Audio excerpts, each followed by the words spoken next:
Good numbing. Hello YouTube, I hope you're all doing well. It's Monday again, it's the start of a new week. It's the last week where the streams are going to be on the shorter end. I say that, obviously if I get tired, I'll still try and keep it 3 to 4 hours, but this is my last very busy week at work for about a month. So after this week, my work shifts, so like my actual job that I do out of this, will be a lot easier and a lot looser for about a month straight. So we'll be able to do longer streams again on this, and, you know, if we somehow haven't finished Ryza 3 by the end of this week, which there's a chance, because this game's kind of long, we'll definitely have it done probably for the end of next week. But we've got other things as well. We're going to be starting Caligula Effect soonish, probably in the next week or two. We've still got Hades to wrap up. It's going to be a busy damn couple weeks, but we're going to have some fun. So hey one man, hope you're doing well.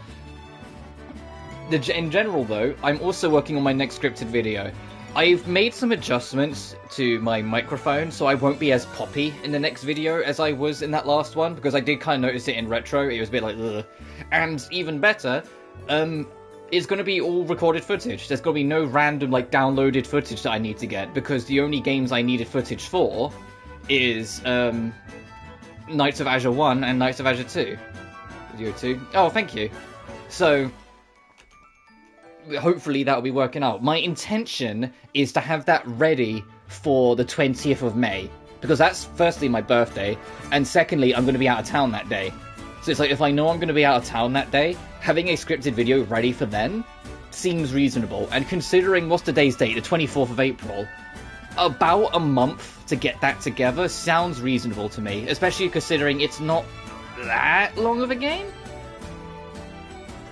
Promote your channel officials too. I appreciate it, offer, dude. At some point, probably like, if like, just for example, if I ever go to do a review for a game that's on PS3, for example, I might reach out to you and be like, hey, can I use footage for this? Like, one of the ideas I had a while ago, and I don't know if I'll ever do it because ultimately I just don't love the game that much, is I wanted to do like a comparison, like, mini review talking about Fairy Fencer, or Fairy Fencer F, comparing the PS3 version to the Dark Advent version. But it's like, that would be, as much as it'd be nice to do, it's like, I don't think I love the game enough to do that. But if I ever did, the PS3 version, you know, like, I'd reach out for you for it and be like, hey, can I just use your streams? But I appreciate the offer. Anyway, back on the subject of Ryza 3. Last time we left off, we managed to make it to the 4th region, the Underworld, which is pretty much what I was hoping we would do.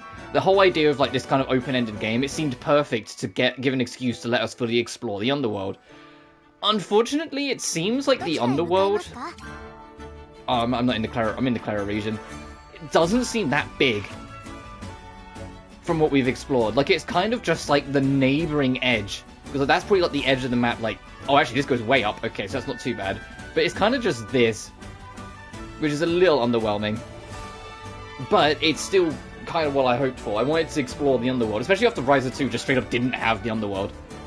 The Underworld's underwhelming. Yeah, that's kind of the vibe I'm getting, which is a shame because it's like, it's the fucking Underworld. But today, we're going to be proving our trust as much as we can, whilst also getting a few normal quests and whatnot done along the way. In fact, we'll be starting with them. We need to make a nectar. That one's ready to report. Oh, I made a depiction of the devil off screen. I looked up what it was and just solved it. It's like you had to make it 2 different items, and then you had to like link morph one of them, and you could get depiction of the devil. It wasn't actually too bad, and the resources were extremely easy to find. It's why I'm in the Clara region, so I think that's where I left off. Same other thing. We also need to go hunt a deranged king, and we get 3 Dunkelheits out of it, so yeah, we'll be doing that. Yeah, we'll be doing that. But first things first, let's make a nectar of quality of about 80. Let's just start as we mean to continue. Start with the basics, and we'll head over there. We'll head over back to plot in due time. Name's called Yoji Ryza, that's fair. Listen, obviously, I'll save my final thoughts until I'm done, but well, you know what's actually not helping as well? And this is just a critique on the music. Recording footage for Knights of Azure. For like, my Knights of Azure 2 review. And like going back to Knights of Azure 1, and even some tracks in Azure 2, and being like, huh, so They can do really powerful, effective, pure orchestral tracks, huh? They just didn't in Ryza 3. And I guess because it's different, like, vibe, different feel and whatnot, but, like, some of, like, the Knights of Azure tracks are insanely good, and they're pure orchestra. That'll do. I have to downright frustrating, yeah. I still really enjoy this game, so I'm saving a lot of my final thoughts until we get there, but there are things I have a problem with this game that I will talk about probably more so when I'm finished and I've kind of finalized my thoughts. There are some things, it's like, what this game screams of, and this isn't me saying it's as bad as Theorist, let's just stick with me on this, it reminds me a lot of Theorist in the sense of it's an ambitious title trying to do different things, but it's also the first real big attempt at some of these different things, and so it doesn't nail all of them on the first run. And that's okay, because this is almost like a learning experience, and I'm hoping that will continue to be a case as it goes on. Who needed this? I can't remember who needed this. Was it you? It's you. Enemy Yubi. Oh, no, it's nowhere near that bad. Also, here's your depiction of the devil. But then that's my bias kicking in, because I just feel like don't like Ubisoft games for the most part, whilst this game I still very much enjoy. Oh, no need to overreact. No, I am serious! Of every item equally, because it's what makes us collectors. But this game, like, it feels like it's trying out a lot of new ideas, and I appreciate that, but I'm more excited for what comes next that learns from these ideas than I am experiencing them in this game, if that makes sense. Like, every time something comes up in this game, I'm like, okay, I can see what you're going for, I can see what the end goal is, but you're not there yet. I'm more excited to see what comes next when they take the feedback and take experience from this one and apply it to the next thing. And I'm also curious, as I've said before, when the next saga of Atelier starts up, which I'd like to think will be like 2 to 3 years, but who fucking knows with Gust, that it will be on next gen. And I know like, some people are like, no, it should be on PS4 for more accessibility and all that. I get that, I entirely get it. But if it's a next-gen title, it might be able to, you know, lean on the fact it's a next-gen title and expand on things in ways that this game just simply can't because it has to compensate mostly for the Switch version. Like, I think the PS4 version could be, at a stretch, handle it. It just might be a bigger install. Like, if it just kind of did crazier shit. Oh, absolutely not. I know. They could, like, completely reinvent the formula in the next game again, for as far as I know. I'm just saying this game feels like that. This game feels like it's a lot of experimentation, and whatever comes next in the main... in a new saga, assuming they do start up a Ninth Saga soonish, will further expand on it. They might not expand on the open map, but there's probably a fair few ideas here that they will want to try again. And this is Gust. Although I haven't known the company for long, I've only known them really since September, I've noticed that these guys like to always test themselves in new ways, find the next thing to try out and test to see if they can make it work. Fish ideas in a game barrel. No, I'm not that harsh on it. So I really like what this game does in a lot of ways. It's just I don't really love it like I do with Ryza 1 and 2. Well, more Ryza 2 than Ryza 1, but you know what I mean.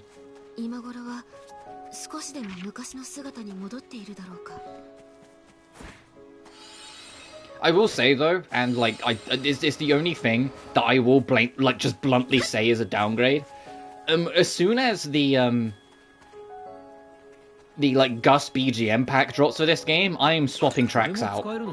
And it's not just going to be like the Atelier theme. Like the Atelier theme's like one of the tracks I actually don't mind. It's like, I'm just going to find like a hodgepodge of boss themes from across the series, or like through Knights of Azure or whatnot, and just chuck them in.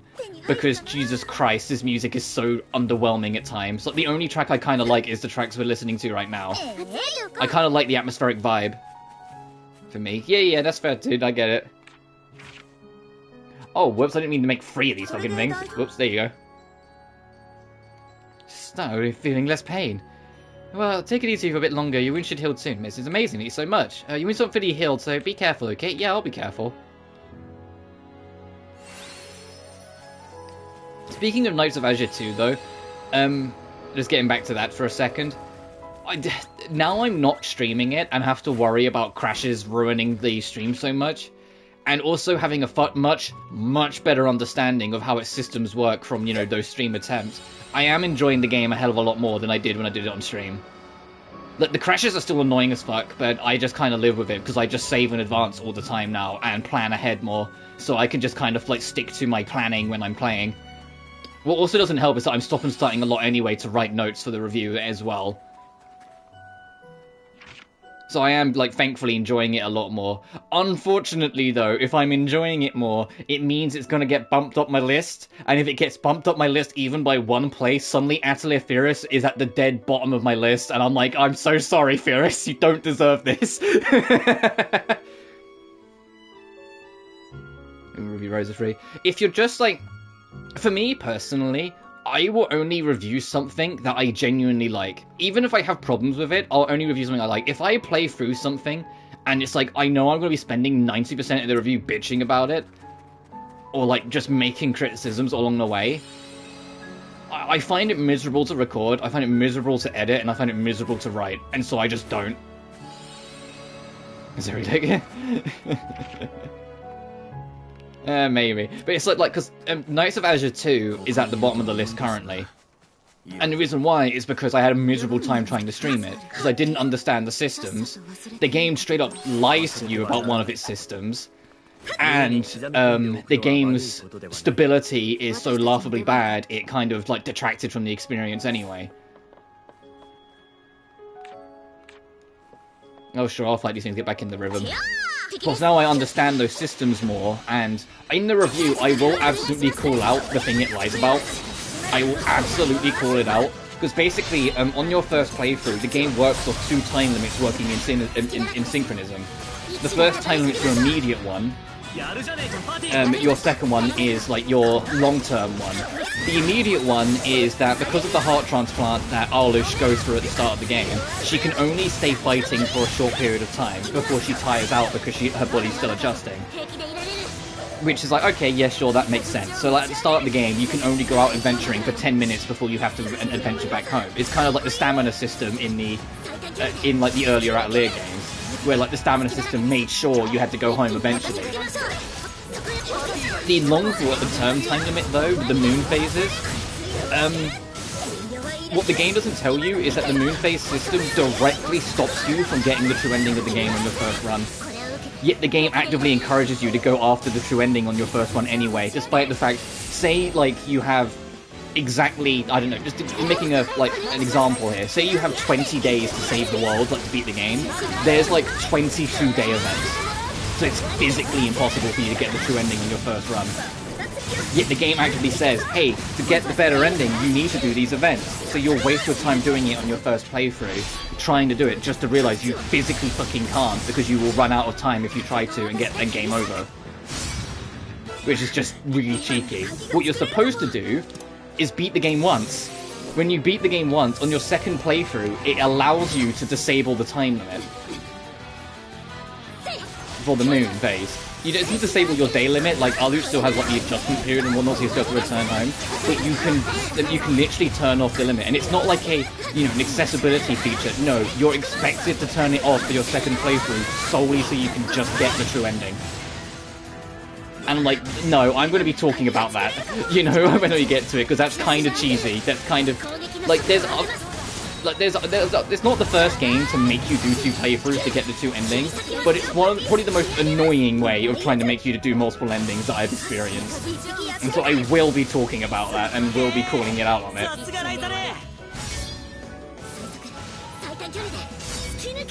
Like, it's not the first game to do it, like, obviously, like, Net V2 forces you to do 2 playthroughs to get the true ending, Death and Request 2 forces you to do 2 playthroughs.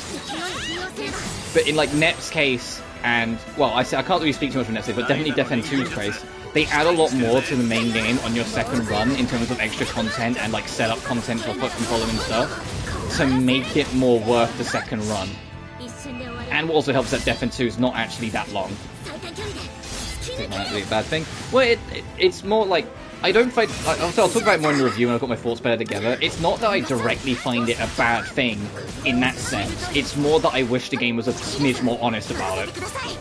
that the game didn't do this whole, hey, you need to do everything, otherwise you can't get the good ending. Oh, but by the way, you can't physically get the good ending on your first playthrough. We're just not going to tell you that bit. It's like, then why tell me to go after it if you physically can't do it? It's literally just asking you to waste your time. That's what I have the problem with. I was saying in the review very bluntly, only do side content and side quests that are on the way to get your character stronger. Don't bother trying to do everything on your first run because you physically can't. Wait till your second playthrough when the time limit gets turned off, and then do what you want there. Also, can we talk about how these enemies are, like, insanely, annoyingly tough on my stagger? Like, they're not doing that much damage, but they keep on stunning the gang. I'm just trying to do a basic fight. Yeah, basically. Because to get the true ending, you need to... Basically, there's like a friendship rank system. And the way it works is that when you go into battle with a specific teammate, you get closer to them. When you cross certain benchmarks with them, like in terms of the friendship meter, you unlock a quest. The quest costs a whole day to do regardless. If you can do all the quests for a character, not only do you unlock more battle skills along the way, but you will eventually be able to start a romance with them. There's one particular character, Lilise, who you need to max out. Maxing out her guarantees the good ending. However, she joins very late into the game, and she starts at rank 0, so it's impossible to get her maxed out before the end of the game. Because you have to waste too many days to get her there. It's HP even because all damage output.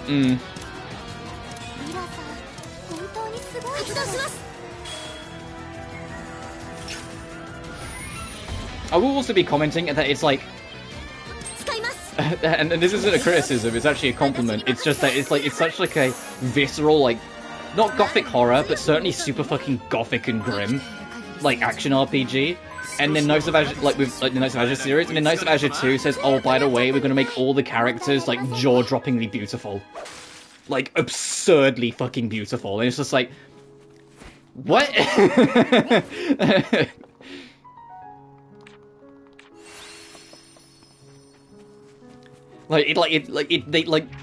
Jesus Christ, they were popping off in Knights of Azure 2 if their character designs. The characters look so good. And they even have, like, the Thick Thighs character 2 years prior to Ryza 1 coming out with Rue. And to be fair, Rue was, like, the saving grace when I first tried to live stream the game. I really enjoyed Rue. But it's like, man, she is a thick-thighed little lady with a giant fucking sword. Who has a very, like, sharp, kind of poshy accent. Oh, when did this open up? I don't remember this being here. More friendly the game, more complaints I have. Yeah, that's fair enough. I do, like, at least for now, so obviously we'll see how I feel when I finish it, but at least for now I do still slightly prefer it over Ryza 1. I think Ryza 2 is the GOAT still. I still prefer, like, that one's the best one of the trio. It's you, those ones. Those ones? I heard from the clans people that there were strong humans to defeat the king of the Felucia. Is that what they were saying? Based on your strength, I'd like to ask you a favour. Do you mind listening? If we can help, we'll do our best, so what do you want to help with? I want you to destroy Felucia nests. My comrades and I go around destroying them, but regrettably the numbers are too great. Did you say destroy? Don't they just reform after a while, even if you destroy them? Correct, there is of course no end, but it takes time for them to rebuild after being crushed. If we keep doing this, the Felucia may not disappear, but they'll stop teeming at least. Ah, I think I understand. Well, then we'd love to help. Thank you, please go destroy some nests.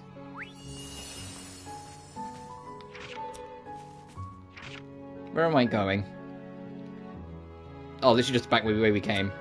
What about the other one? The era before the age of God. Where's this one? Oh, way up the fuck up there. Oh yeah, right, they unlocked this gate and we were going to go explore there, wasn't we? Oh. Let's go back and do this one first. Before we do that quest with the admittedly kind of cool name.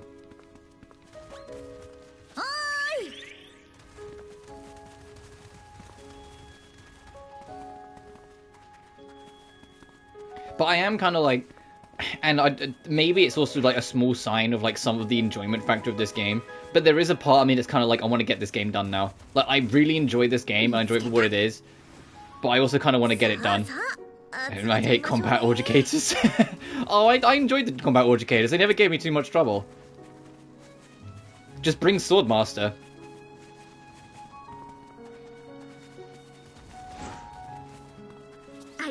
I mean, as I say that, they're designed that you can do them without Swordmaster.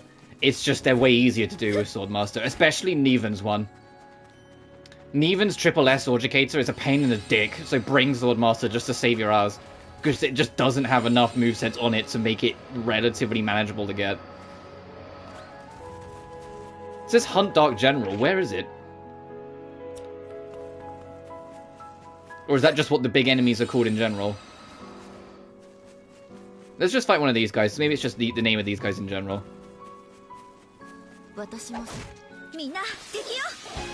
Are you called a Dark General? Yes, you are. Okay, that makes sense. But then saying that, like, anytime I'm like, oh, something's not too bad, you have to keep in mind I've been playing DMC3 since 2005. So, anything that's not too bad to me is because I've been playing the game for like 18 years.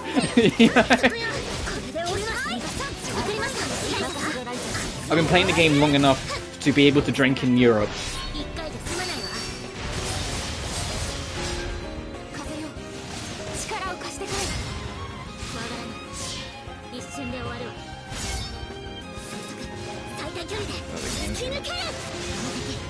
Other games.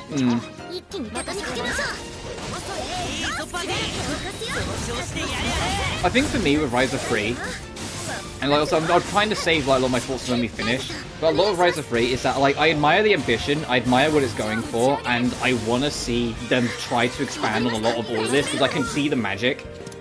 It is just the fact that it's got that first attempt syndrome, and first attempt syndrome, especially with more open games like this, do tend to show a lot more faults. The example I'll go to is Sonic Frontiers. I fucking love Sonic Frontiers. You know, it's my game, like one of my game of the years in last year. Doesn't change the fact that it's very blatantly their first attempt at an open S game, and it's got problems. The difference is that Sonic Frontiers is also a lot shorter of a game as a whole. So although it's got the faults, you get through it before they start to weigh on you. Whilst this game being, you know, a full RPG, it has a lot longer of a runtime, and so the problems that are there stick around for a lot longer. Is a fair example? Yeah, but it's the first example I could think of, you know me. Isn't guaranteed. Oh no, absolutely not. Gus's track record of them always reaching for the stars and trying to see where they can push themselves leads me to think they will try this again. Like, it's like going through like the Mysterious games and going through the Ryza games, it always feels like they're trying to reach for the next thing. You know, that they don't just rest on their laurels and make the same thing twice. And so I am curious to see what they do next, whether they expand on this or go another direction, or just anything really. I'm still excited for the future of this franchise, and I still very much enjoy this game.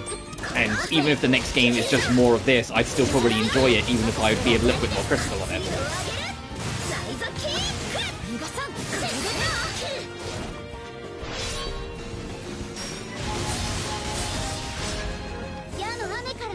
I think what's also probably not helped this game though is the fact that I haven't been like streaming it in a row like I usually do. I've been like bouncing off other things. I think if I streamed it in a row, we would firstly already be done by now, and secondly, like, the game wouldn't have been sitting on me as much. Because I've had the game kind of sit on me, like sometimes in between streams for like up to a week, I've had longer to kind of think about what I like and don't like. I think if I just got through it and finished it, I'd probably like it more, just because, you know, I wouldn't have that as much time to kind of just sit on it. None.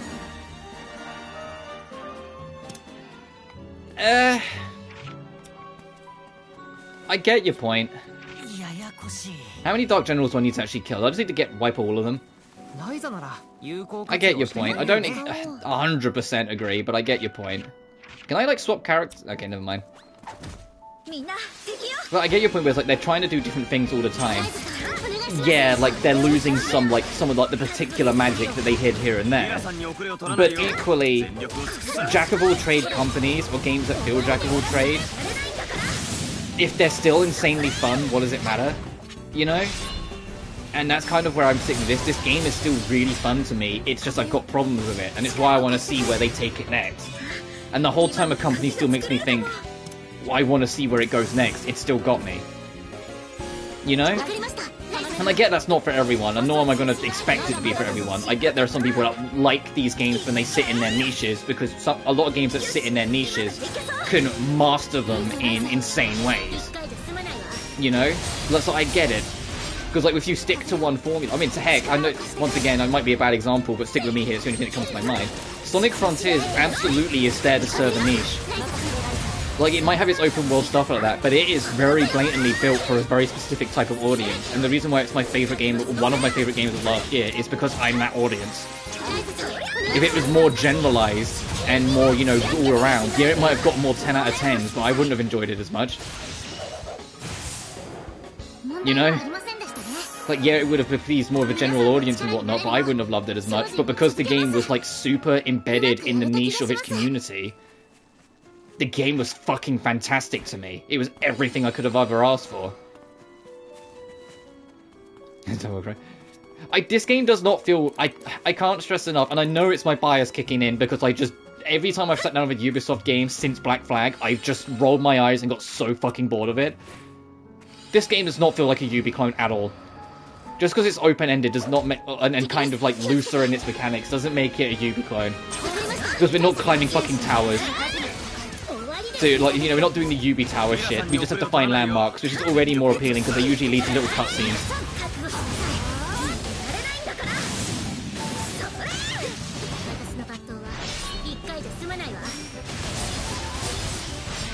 Honestly, actually, speaking of, like, the Ubi tower bullshit, what I wish more games did, and I know it's not for everyone, but I wish more games just did the, as you run around, your general area gets mapped. So instead of, like, you have to find a tower and it, like, uncovers a whole chunk of the map, just make it that your immediate vicinity is unmapped, and if you proceed north, you make, like, a straight line of, like, uncovering the map. Sort of like when people first played GTA 5. When, like, the only part that's visible on the map is where you've actually been.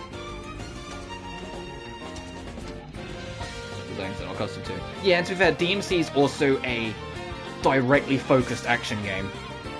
Actually, I say that though, because you can use Devil May Cry as an example, and then you can pull Bayonetta 3 in, and how Bayonetta 3 basically took its character action and put it into much bigger and borderline open world environments, and the game lost like 80% of its fun factor to me. But that wasn't necessarily it falling out of its niche, that was just an extremely sloppily made open world. And what didn't help is that you played like a chunk of the game as Viola, and Viola is not even remotely fun to play as. Like, they tried to make a Nero-esque character whilst equally not understanding anything that made Nero work, and it was just like, yeah, no. They just made like an angsty kid with one attack. Or like one attack string. Great. Fun. That's what I mean though, as I say, it's like Devil May Cry, it's a character action game. So it has no reason to ever venture out of it being a character action game. Because there's genre, because it would be genre clash if it did suddenly try and go open, and Bayonetta 3 is the perfect example of that. Because that game does genre clash so hard that the game detracts from its quality for me.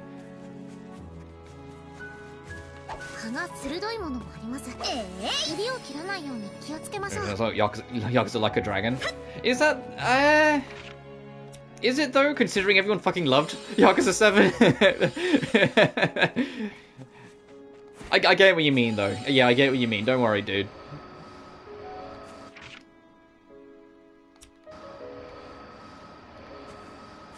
Is there any more Dark Generals? I can't see any more. I kind of hope there's no more, but it keeps on saying hunt Dark Generals, so I feel like there has to be at least one more.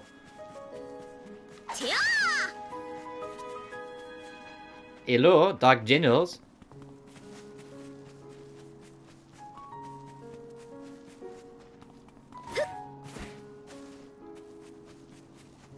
Oh, there we go.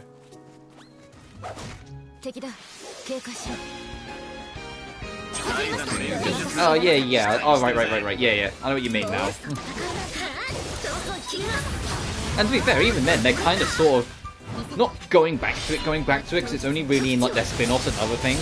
But since Like a Dragon, we've had Lost Judgment, we've had the remaster of Ishin, we've got Gaiden at the end of the year.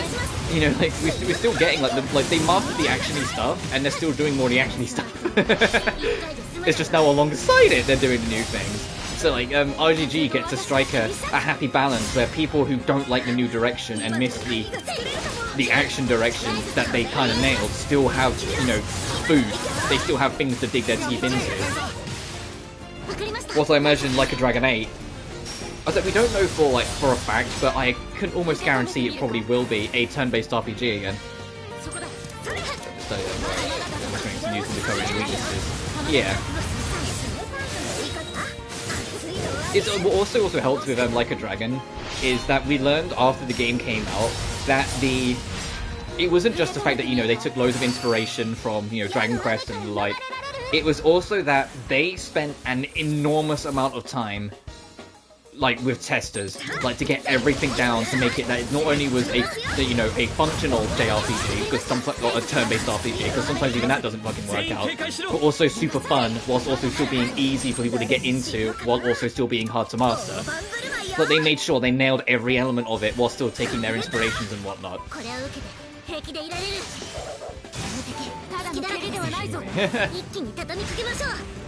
I think it's a shame, because you're going to give Ishin a chance, considering Ishin is just a quirky spin-off, ultimately, but it was the one that literally invented the gameplay formula that Zero and Kiwami 1 used. And it's interesting to go back to it, to, like, be able to feel it out, to be able to see, like, you can see how it became the system that we know and love from Zero and K1. Like, it's not like I mean, it's got a costume drama vibe to it, but it's literally just the same faces but happening to be playing different characters. So if you just take it at that, it's just a different game. Sort of like when you watch a second Hollywood movie, and although it's in a different setting, how many of these fucking Dark Generals do we need to... 10! We'll do it later. We'll be here forever, we'll do it later. Like when you watch a Hollywood film and you have a recognizable actor, that's in it, and even though it's a very different film, that's what they're like... That's what they're kind of vibing off the feel of. My problem with Ishin is that it also came out immediately after 5, and so it has the exact same problem that 5 does, as an extremely overly bloated completion list. So if you want 100% that game, it takes a nightmare amount of time to do it. Isn't the characters? Yeah, that's because, like I said, it's what they're going for. It's not about that, you know, oh, like, but that's not Kiryu. It's like, yeah, I know, it's not Kiryu. It's just they're going off the same vibe that like a Hollywood film where the same actor plays several roles. And that's fair enough too. If you're not into the genre, you're not into like samurai stuff. You're not into samurai stuff. It's the same with Kanzen back on the PS3, which I also hope gets remastered at some point, because I think that and actually, is it just that? I was gonna say the PSP titles. Well, I think the PSP titles did escape Japan, but I'm not sure on that. But I think Kanzen, if not the PSP titles as well, is like the only title that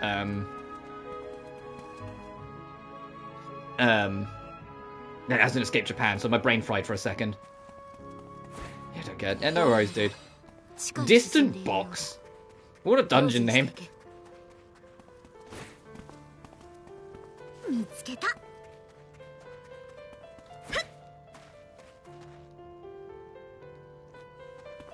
How's it insulting your intelligence?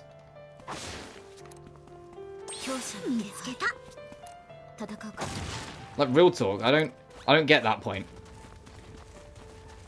Using the faces of characters, but using them in a different way to try and give it a more Hollywood vibe of like, hey, see, these actors are back, we can bring these faces back, isn't insulting your intelligence, it's just doing something different.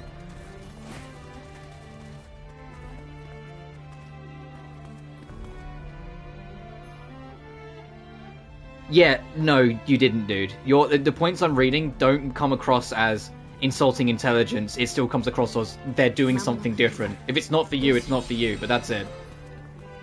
Doesn't mean it's insulting your intelligence for it. They're just taking a different vibe of it.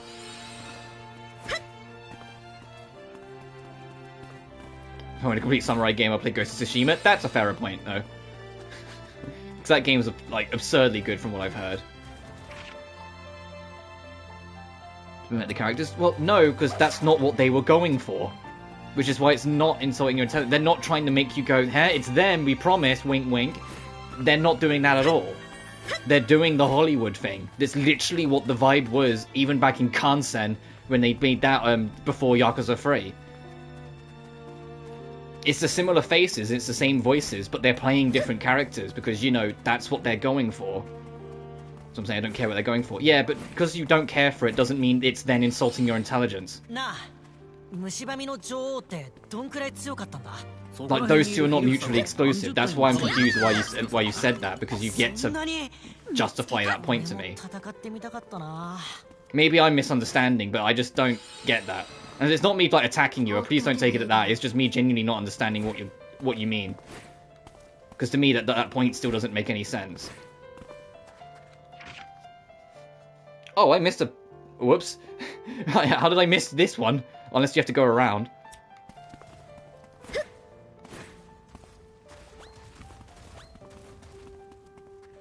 Let me backtrack. Let's see if I can find a way over there.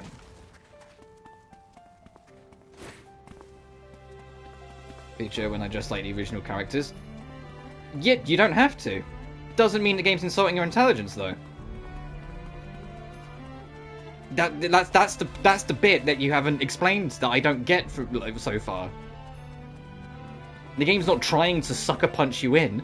That's not what it's going for. But set piece. It's not trying to be a Hollywood set piece. I didn't say set piece. I said it's trying to have that inspiration of, you know, having the actor that you recognize appear in something different. It's like when you watch Star Wars and you see Harrison Ford as Han Solo, and then you watch Indy and you see Harrison Ford as Indy. It's two very different characters, and you just believe them to be different. That was the kind of vibe they were going through, and the kind of vibe they were going for. Visual association. Yeah, I get the association. I don't know. I feel like we're going to end up going in a circle here, because I just... I don't get the point. I'm sorry.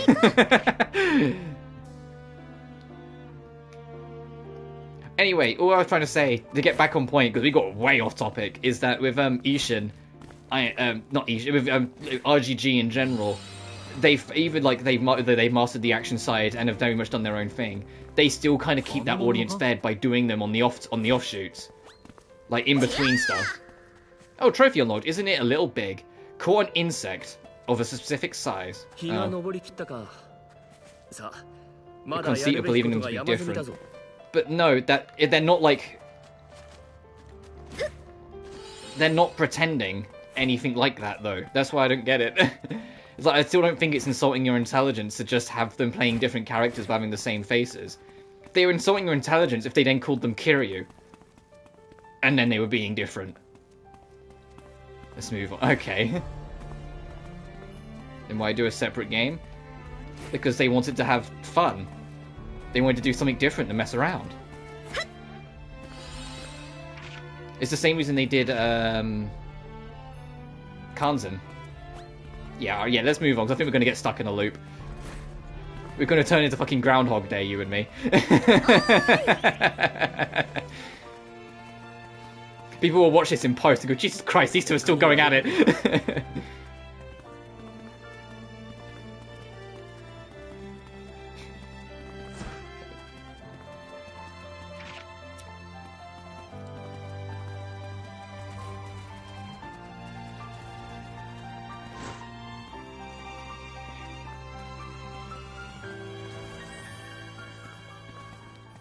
We'll make an issue when you've got a Kanzen.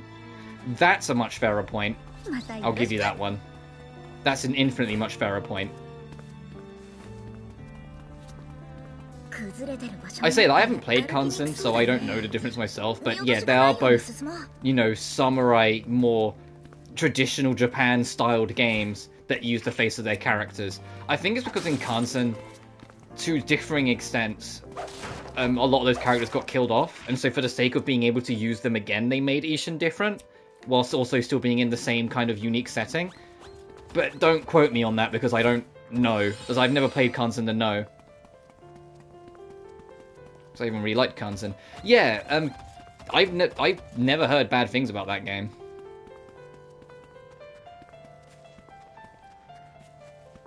The thing is, though, is like I said, that game was made, I think it was, like, and you look at the schedule, like, the year before Yakuza 3. And so if they ever just remaster it, it's going to feel clunkier than Yakuza 3. Don't get me wrong, I enjoy Yakuza 3. But it's going to be harder to adjust to the more time passes, you know?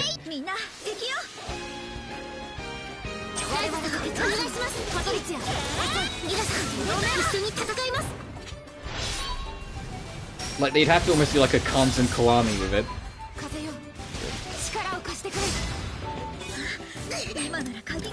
Is that the PSP one that I was kind of talking about earlier? That's like, I'm pretty sure did come out of Japan. Because I've never played the PSP titles either.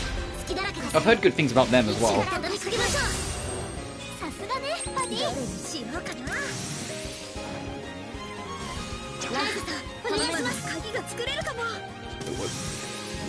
Yeah, aye.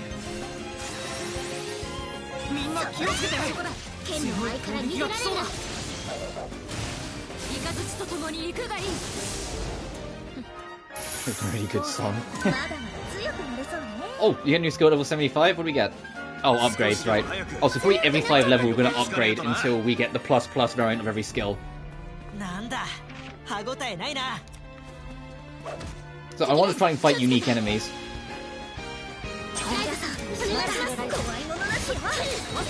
The only reason why I'm fighting these guys because there's still question marks. So I want to fight unique enemies. We're doing a lot of fighting off the rip this stream. I'm just doing quests and filling it out, and a lot of these fights taking forever because these enemies are like unreasonably bulky.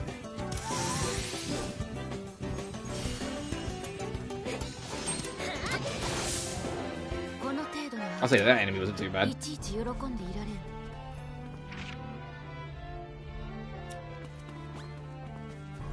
But speaking of good songs, I've been investigating, like, to play in my own time, trying to go back through and give another shot to some of the PS2 era Atelier games. And through my investigation, holy shit did I learn that Gus really used to pop off in their soundtracks. Like, don't get me wrong, I know they have in recent years as well. Like, I love Ryza 2, I love Sophie 2's soundtrack. Sophie 1 is such an insanely good soundtrack. Lily and Sully is a great soundtrack. But fucking hell, Mana 1. Like, I've been listening to a couple tracks from Mana 1 and I was just like, wow, they were a different breed back on like the PS2, some of these tracks. To check it out, Born to Be Wild from the PSP title is amazing, maybe my favourite track. I will do, dude. But what was also crazier that I learned is that one of like the major boss themes for Mana 1 got a remix in Maruru Plus. It wasn't in Maruru's first release, it was in Maruru Plus, and they didn't just remix it, they like tripled the track length. And I listened to that and I was like, I think this might be one of my new favourite Gus tracks when I heard it. It is absurdly good. I might have to go find it in a sec and put it in the chat so you can listen to it. Like, it doesn't loop at all. Like, there's a point in it where you think it's going to, but it doesn't actually loop. It's just one really long piano and electric guitar riff, and you sit there and you go, man, this is an expanded version of one of the PS2 game tracks. And when I heard it, I was like, okay, I need to play Mana. Whereas of old school. But what was crazy to me is looking into the composers. Like, a lot of the composers for Atelier Ryza and the Mana games like did some of the Ireland tracks but weren't as involved. Did a couple mysterious tracks that were far less involved, but then completely moved to Knights of Azure. Which now you understand how I end up kind of stumbling into some of these tracks as well anyway, through doing my research for Knights of Azure review. And suddenly when you listen to it, it's like, yeah, that makes sense, because Knights of Azure has got a lot of hard rock and heavy metal in its music. And some orchestral rock here and there. It's like, yeah, it makes sense, it's literally like the same guys. Cool. The only thing is, though, and I don't know if I'll bring it up in the review, because I don't want to feel like I'm just taking pot shots, but Knights of Azure 1 and 2 do a far better orchestral vibe soundtrack than this game does. Because it's like, the orchestral music, when it's like straight up just orchestral music in both Knights of Azure games, there's so many elements to the orchestral tracks, they feel like they're borderline metal tracks at times, despite the fact they're not. Like, when you think back on it, you imagine there being like an electric guitar in the track because of how much power's in them, but there isn't any. Shane the posh. Oh, whoops, I didn't mean to fall down here. I am a platforming failure. I'm so sorry. Now I think I have to go all the way around, don't I? Oh, god damn it, I do. Oh, actually, never mind. We're good.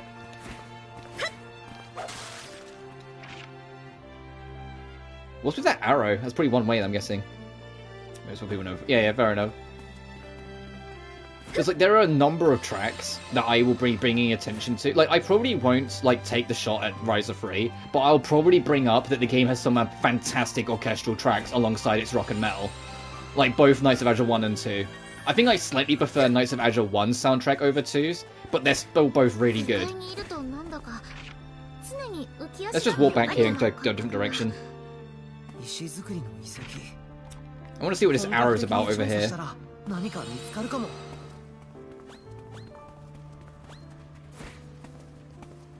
Is it just telling you that it's a one-way?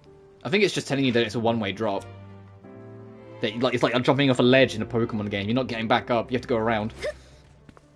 Oh, I didn't want to fight you. I still don't want to fight you, so we're just going to run away.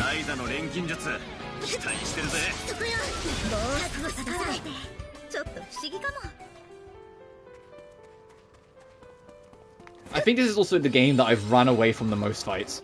Since, like, Sophie 1, when I'd run away from fights when my stamina was low, because I know, like, I'd be doing far less damage.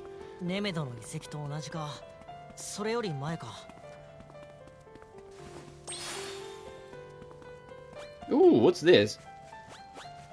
Oh god, why is there, like, the whole family?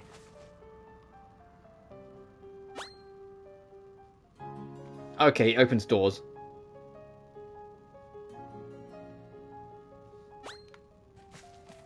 The answers for a while. Fair enough. Is there anything?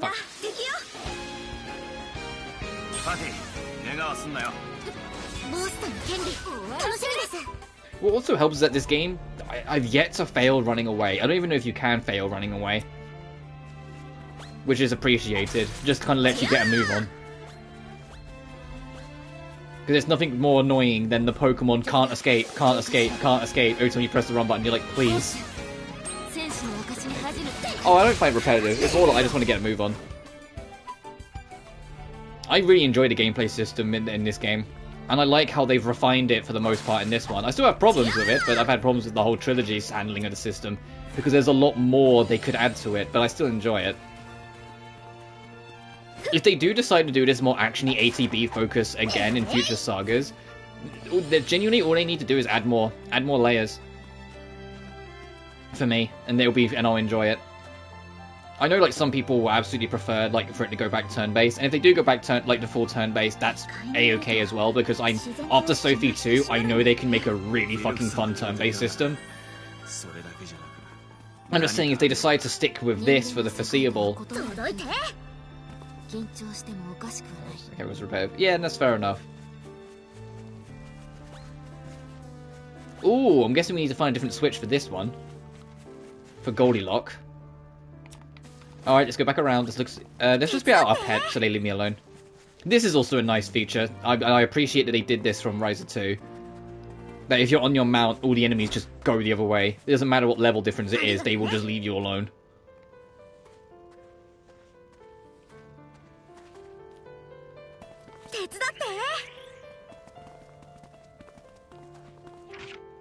So where haven't I been?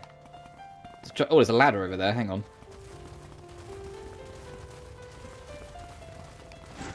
Trying to circumvent the... Oh, here we go. Basic puzzle solving. I don't know how much I do with this game. Yeah, that's fair enough. I mean, yeah, because if you do plan to do a review, being able to, like, almost compare notes will go a long way. Because then you can kind of see what other people are taking from it, seeing what other people are doing. And you might even notice something you didn't even notice yourself that you might want to then talk about. Like with, when I can actually get off it with... Where is it? Is it here? Yeah, being able to organize your order skills.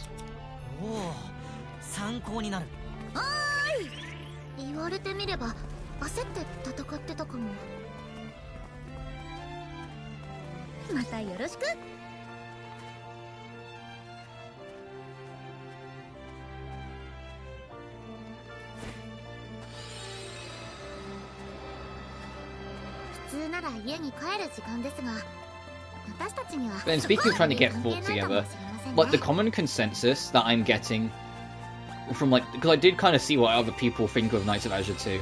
A lot of people seem to be in this mindset of like 1 step forward, 2 steps back. But through my Knights of like my playthrough so far, it's felt like one step forward, one step back. Like, it feels like the quality of the game as a whole is around the same.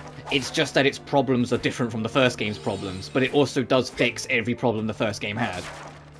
So it's kind of like, it feels like it ends up being around the same score, but I think at the time, when it came out, the fact that it had different problems made people feel like, oh, no, it's worse as a whole. It's like, well, no, they did actually address and fix every single problem of the first game. It's just, they added a new set of problems with it. So it ends up feeling it's around the same. At least so far. Oh, come on, Ryza, you can slide under this.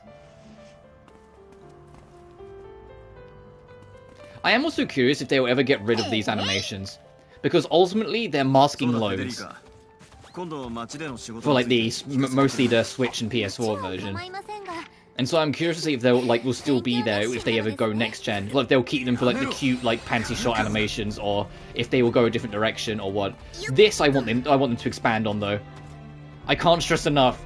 Let the next Atelier Pro tag just straight up be like Lara Croft. Let us just start doing some climbing and everything, because this is genuinely fun.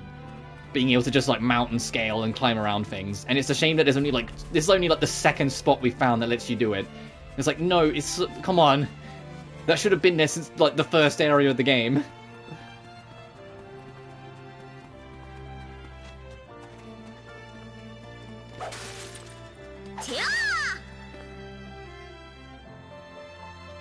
So who's not that I shall rise?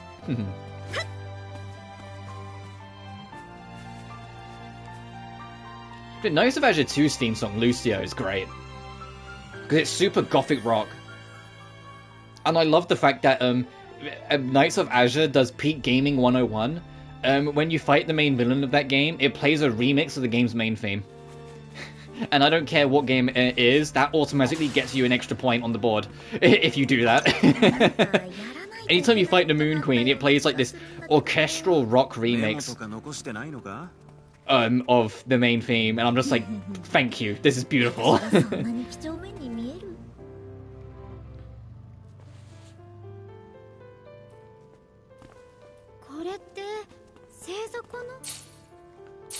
And it's also because the background vocals I can't get out of my head. Like, you're trying to fight the Moon Queen, and all you can hear is ha he he ha he he say yo. And you're like, Jesus Christ. Ooh, bunch of star signs.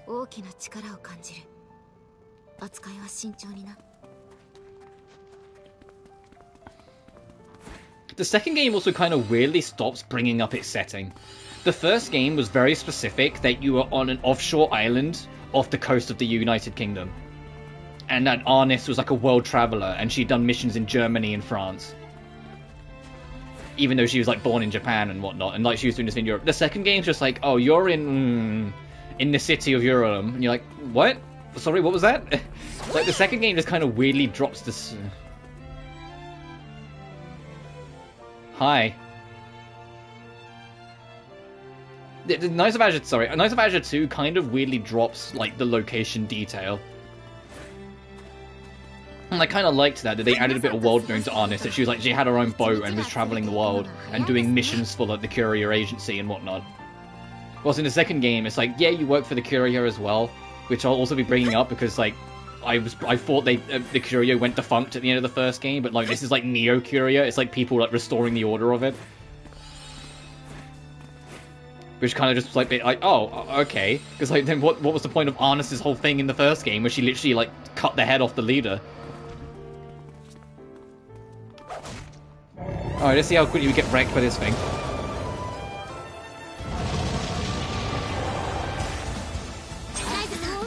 Okay, what level is this deranged king? 76. Okay, so around our level. It's probably level matching. Oh, it is a boss though. Okay. That also did half our health in one hit. Great.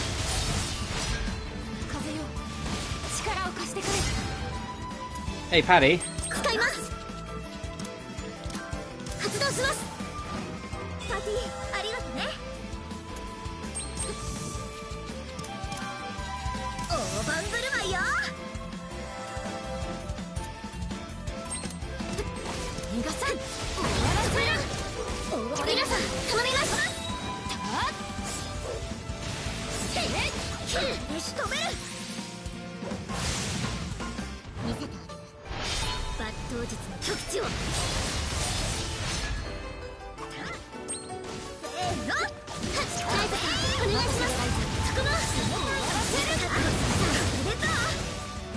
Okay, those Angelikas are putting in their work.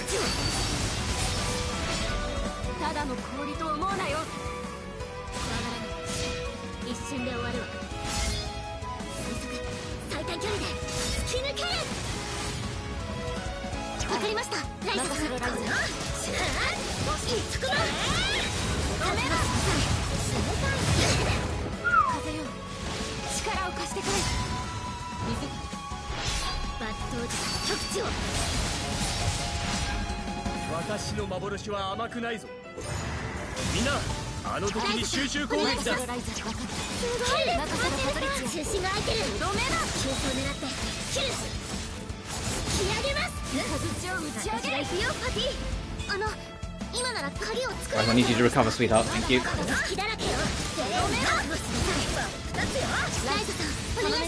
Oh fuck.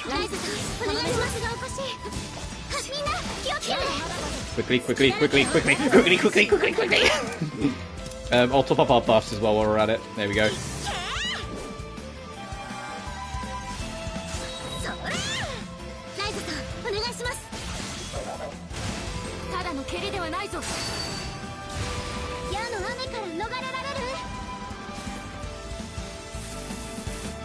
Did I interrupt it? No, holy shit, fuck, stop, don't, no, oh fuck, don't get your attack off, we need to make sure it doesn't hit his charge attack, because I'm terrified that it will kill, it will. Oh god, please, I'm begging you. Oh god, oh no, please live. Okay, that wasn't actually as bad as I thought it would be. I was terrified that was just going to rinse us. Yeah,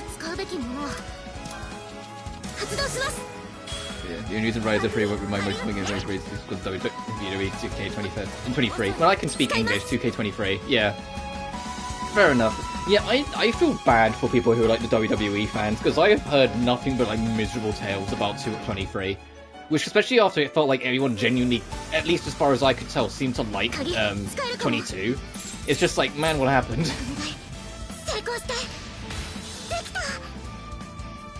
Alright, the Soul Cradle key. Buff effect invincible.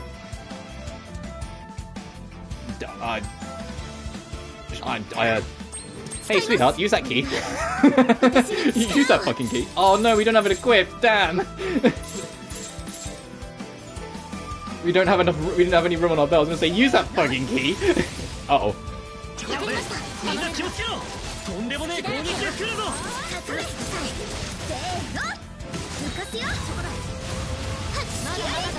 There's 2 years. 1. Oh, fair enough. Was there no 21 then? Obviously, I don't pay attention to any of this. Was that? Did they just literally skip it?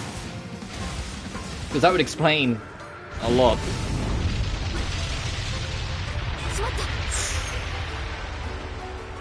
Okay.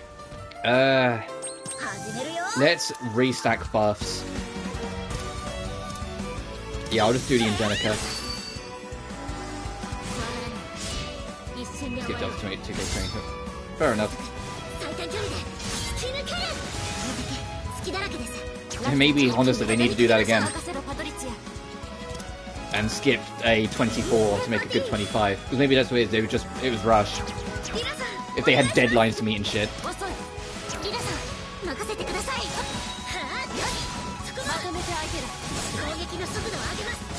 I don't remember. Well, I don't pay attention to any of that stuff at all. But I don't remember 2K20 like insulting people. So I know, like, I know from mostly only from you that it was pretty damn bad, but I don't remember it like from any further beyond that. If that makes sense. Like, I just know it was bad. Which I suppose that being its legacy alone is kind of not a good thing. Hey, what do you know about 2K20? That it's bad? Oh. Oh. Oh, that it? Yep. Oh. It's egregious, mate. Oof. That's a shame, especially people who are into those games. I remember like 2K, I think it was like 13 or 14. Just because people only universally played that game with custom characters for like years on end. That's to give fans refunds. Oh, so like Cyberpunk. Bad, got it.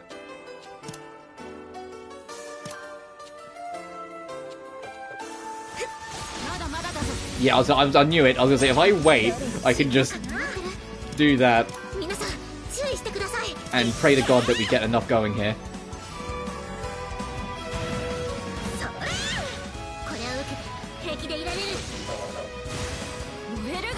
I can at least play Devil's Advocate for 2020. Yeah.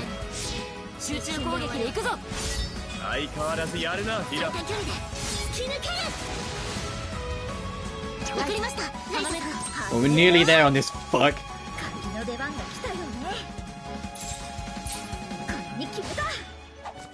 I need a CC boost. We've got to try and like magoo this in so hard.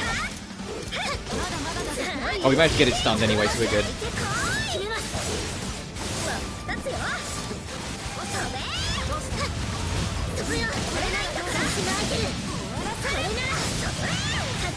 This boss is more fun than any boss we fought in the game so far, because it's actually challenging, and I have to actually think about what I'm doing. Nice. Fighting a king always makes me nervous. Just casually beating what was the final boss of the second game makes me so nervous.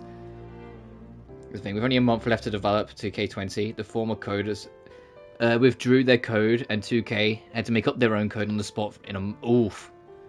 But we beat it somehow. Now the flu should start to dissipate. I should head back and let them know. Yeah, that'd do it. But then why did they withhold their code? Was it another instance of like 2K kind of treating their staff like shit and them kind of biting back a little? Because that's not the first time that's happened, if that's the case.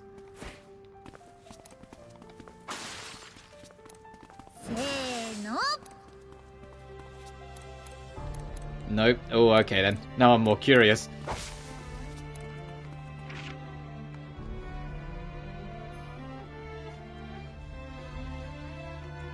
This place reminded me of ruins from Ryza 2, and I actually kind of enjoyed it to explore, just because I had like 2 instances where I had to stop and kind of look around and smell the roses. It was creation of a wrestling company around the time called AEW. Oh, I've heard of them. Oh. What have you got to say? Are you back? Did anyone get hurt? How we're just fine. The king's been defeated. Wow. This must be why Master Carla trusts you. Oh, she does? I mean, we haven't even gone and done the task yet. I think someone could defeat it so easily. I wouldn't say it was easy. It was such a precious place to the Wave Tuna clan. Coders went to develop their game instead. Oh, fair enough. Those from before the war told me that they even used to play there. Apparently Master Carla and her friends used to go there together and run around while they were young. There's a lot of memories attached to it, huh? Yes, I'd like to thank you on behalf of our clan. From the bottom of our heart, thank you. Best I can do, so please take it. Ugh.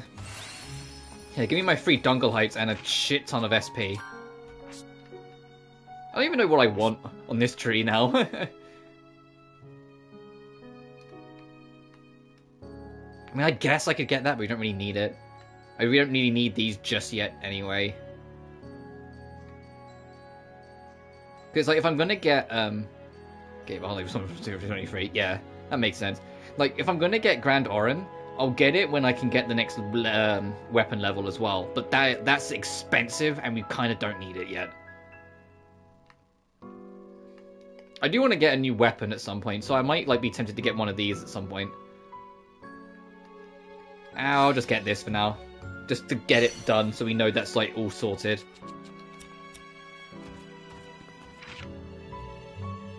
Still got to hunt a bunch of them. We'll do that another time, because that'll take forever.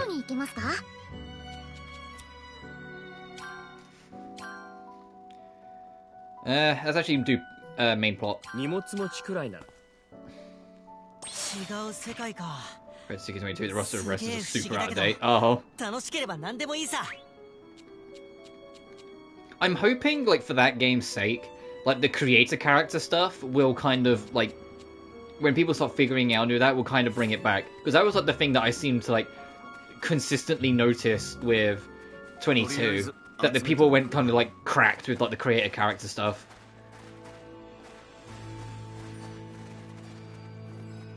And 23 chose to take current long-standing main roster wrestlers and put them behind DLC. Yeah, that's always going to sit weird with people. Because it's just, no. Don't do that. So this is the Cavern of Insanity, as the name suggests. There's an ominous atmosphere here. Felicia or not, I'll kick their butts right and left.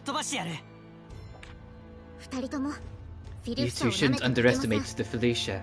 They're strong enemies with several forms and abilities. I'm impressed, Patty. You fought the legendary Felicia Monarch, but you're not letting your guard down one bit. So my faction still exists. Yeah, that just sounds like a bit like a curse. Every time I hear anything about it, it just sounds bad. It just sounds like, wow, that just sounds like something to kill time and waste money. And the glitch trophies. Have they patched them yet? I can't remember if you said they patched them out yet or not. You're right. We need to make sure we stay vigilant. Be it a test or a request, that Elder won't tolerate it if we don't take this seriously. From what I heard in the settlement, it seems like there's a monarch lurking there. Let's do this like we mean it. Yeah. Said they did. And then it showed me otherwise. Oh no! The only time I've ever been like bitten by like glitch trophies or glitch achievements is well, I technically twice, but the second time when they fixed it, they made it that they auto-procced all the broken trophies if you'd like tried them. So like if you just relaunched the game, you just suddenly got like 30 fucking trophies. It's like, oh, thanks guys. Like that was cool. But the only one that did it was back on the 360 when Castlevania Lord of Shadows 2 came out. When the DLC dropped, all the achievements were broken on the first day. Every single one. And I not only beat it, I beat it on the hardest difficulty, so I literally 100%ed it. All of them I had to re-unlock about 8 years later, because although it said I unlocked them, none of them registered. Because they were all broken. That was the only time I got bit, so I just had these, like, it just said, even though I got them, it just said every time I went on it that I didn't have all the achievements. These digital copies, hard copies are just fine. Which is so weird! I know we talked about it before, but it's so weird of a problem to have in 2023.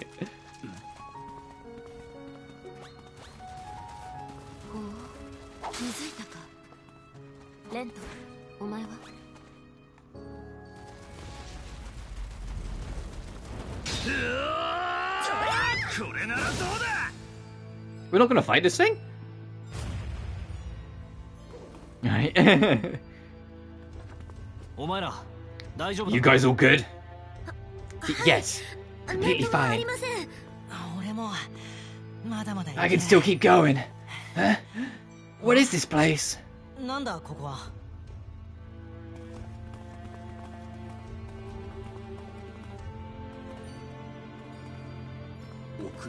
There's something back there. A creature.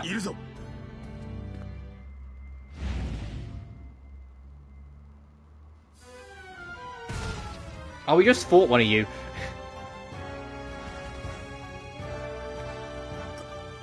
Is this a king of the Felicia? Judging by its size, it's definitely a king type. It's odd. It seems different than the king type I fought previously. What's the matter, Mr. Tao? The Felicia's been tampered with. There's some kind of device attached to it. Ooh! That device is very old. Possibly from the Age of God. I like this cutscene. I like all the characters are that animated there is. I wish there was more like fully like full cutscenes like this in the game. Seeing all the characters like walk around, have their weapons ready and talk. Whatever the case, it seems a fight is inevitable. All of you, prepare for an attack. And getting to see more Lilla posing is badass. What were the guys from the Age of God planning to do with this monster? We'll check after we kick its butt, right, Ryza? Yeah. Let's go, everyone. Ryza's send-off conclusions always come off with heavier expectations. I mean, yeah, and to be fair, what also doesn't help Ryza 3 is let's compare it to the last send-off of a Saga game. Liddy and Suli. That game was phenomenal. So it's like the very next Saga, it's like finale of the trilogy sort of game, is a little bit like meh. in comparison. I still like this game a lot. But when you compare it to the previous saga, like, fuck. Yeah, you know what I mean. When Lily and Sully first came out, it was intended to be the last game of the saga. Sophie 2 was afterwards. But even if you want to count Sophie 2 as well, yeah, even so, that game was also phenomenal. You know?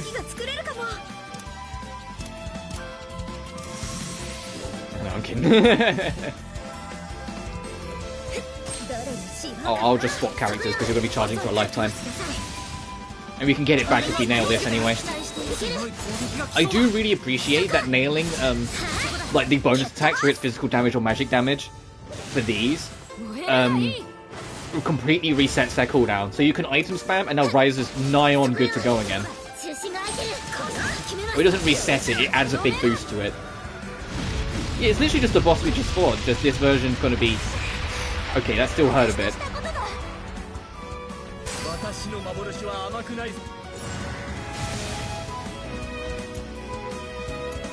Everyone got stunned. Oh, not good. Hey, wake up, guys.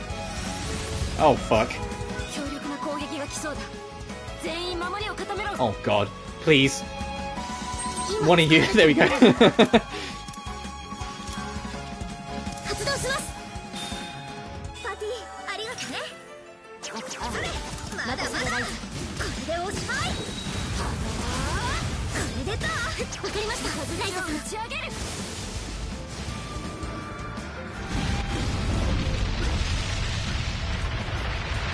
I really like that the Felucian Kings actually put up a fight. I know this one's a lot closer to being dead, but it's genuinely refreshing considering we've been like rinsing every single other boss. That this guy's actually a threat, you know? You have to actually pay attention to these guys. Another Soul Cradle Key, AP Boost XL. We're keeping that one. AP Boost XL? That sounds like something we're going to be using for the final boss. Using elixir with these guys. I mean, I don't feel the need to because I just put a mix on my Angelica so I can make a pretty decent group-wide heal whilst also conserving CC. And until that gets outdated, I don't feel the need to upgrade. As soon as like it's not fully healing the gang when I use Patricia's one, because Patricia's the one that's got like the extra heal boost, then I will swap out and try and upgrade it. Because the elixir's CC cost is quite high. I know you can get it lowered, but the CC cost of that thing is quite high. So the whole time I could, you know, not use it, I won't. I've turned the Ingenica into my Breezy Aroma for the Patricia's one. As a 2 being elements, health, and KO. Yeah, that will tempt me over. If we start having characters dying, it will be a worthy replacement, because then we can get rid of the Nectar as well and open up another slot.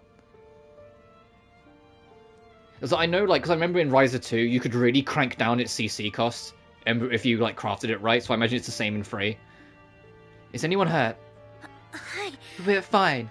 It really was a dreadful monster. You start with 3 CC. Yeah, that helps as well. Being able to just start with more off the rip.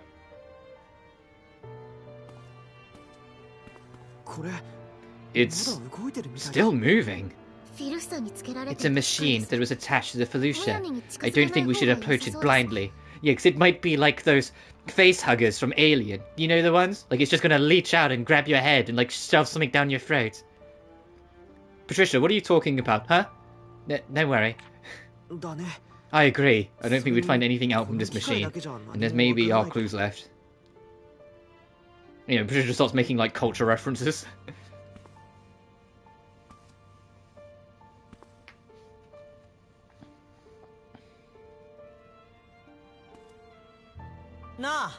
Hey! There's a book here. It's really tattered.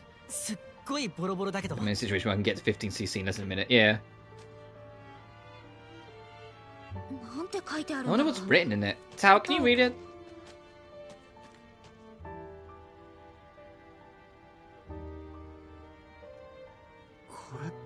Is this unbelievable? It's research material on Felucia.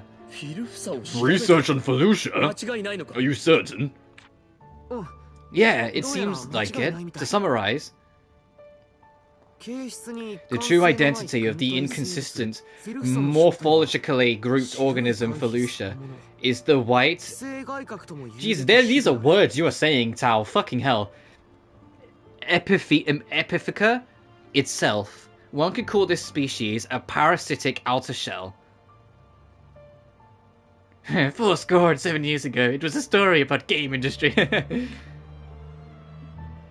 Felucia attach themselves to living creatures, mainly mobile animals, and use their magical powers as a medium to take over and control their nerve centers. Oh, so they're like fungus. Epiphyca, alright. They take the form of insects if they possess insects, and beasts if they possess beasts. Felucia hate water as it destroys the bonds of their Epiphyca.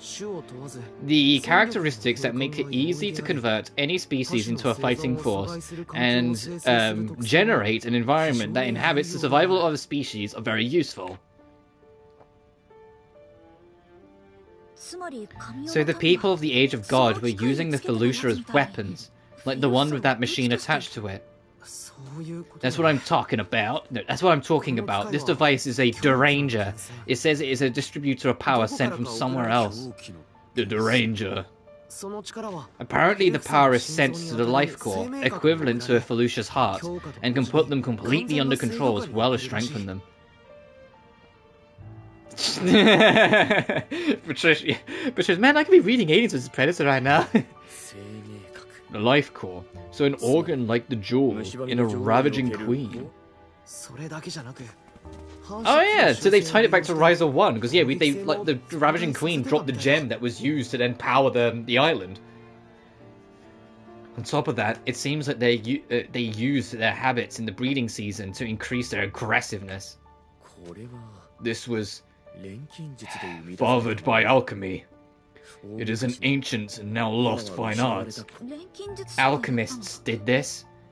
This tool for fighting? Age of God only showed bits and pieces right in the end of it. Yeah, like, I think that's the thing I'm looking forward to the most and moving away.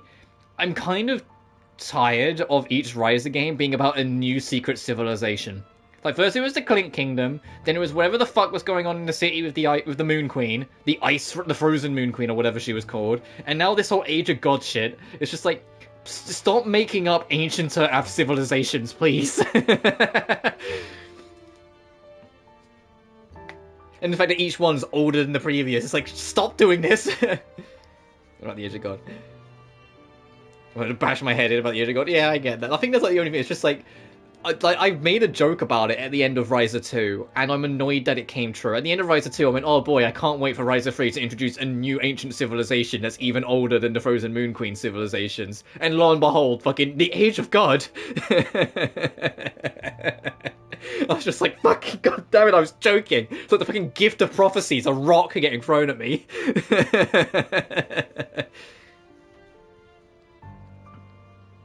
The Age of Atelier Empires to the Age of God. Yeah. Alchemists did this, the tool of fighting. And this is... Because I wanted them to just dive more into the Clink Kingdom. They could have just expanded them and said, yeah, they kind of fucked around all around the world. That, I think, would have been more interesting than having another Kingdom and another one on top of it. Especially because they've yet to bring up the Frozen Moon Queen once. So my theory that, or like the common theory that Federico is a descendant of the Moon Queen... might just be that, which I think will be a real missed opportunity to involve that game's civilization in this game in some way. Considering she has ice-based magic, she defaults to ice-based boosting items.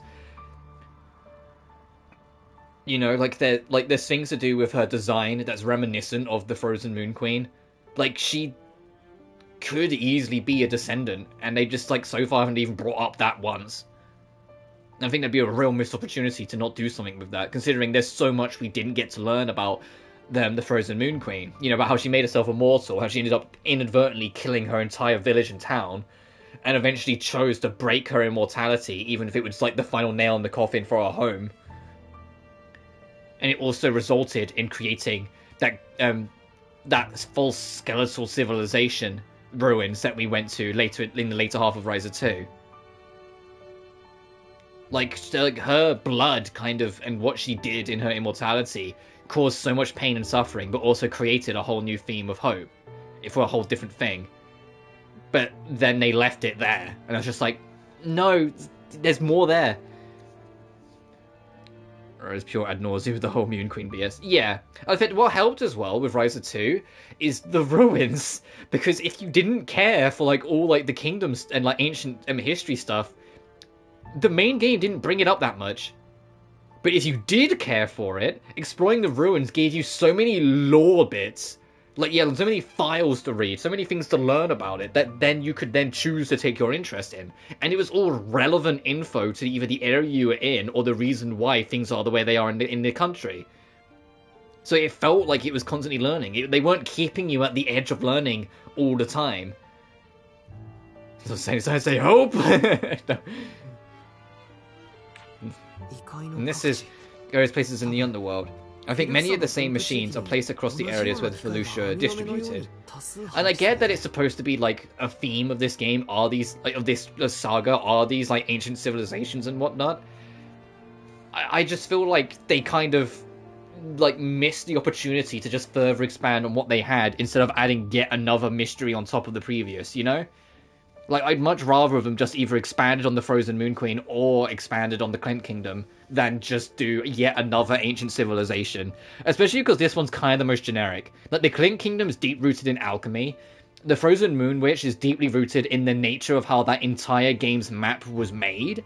This game is just the Age of God. It's like, okay. The code of the universe. Yeah, alright. You know, like, it's so, like, almost generic. It's like, like, like, I loved uncovering the Clink Kingdom, and I loved uncovering the Frozen Moon Witch. But every time they bring up the Age of God, I just kind of go, yeah, alright, let's see. Are we going to learn anything this time? Anyway. Same machines are placed across the areas where the Felucia are distributed. Almost like different creatures, taking over a species called Felucia. Disturbing. You say they increased their aggressiveness as well? Could it be that this machine was causing the attacks beyond the bounds of creatures, these invasions? Kind of implied there was assumption that someone is intrigued enough to know more. Yeah. Yeah. And I know we're not in the Mysterious Saga anymore, but man, did the Mysterious Saga handle making you curious about its mysteries far more interesting. Like, even Furious, as much as I give it shit, it was, after you got on the other side of the time limit, it was the mystery of, like, the kind of abstract different lands you could find. Like, finding a floating kingdom, finding a whole kingdom buried within a vortex. You know, like, finding, like, all these strange and, like, abstract locations. Like, it was the mystery of what you discover along the way. Which, hence why it's called Mysterious Journey.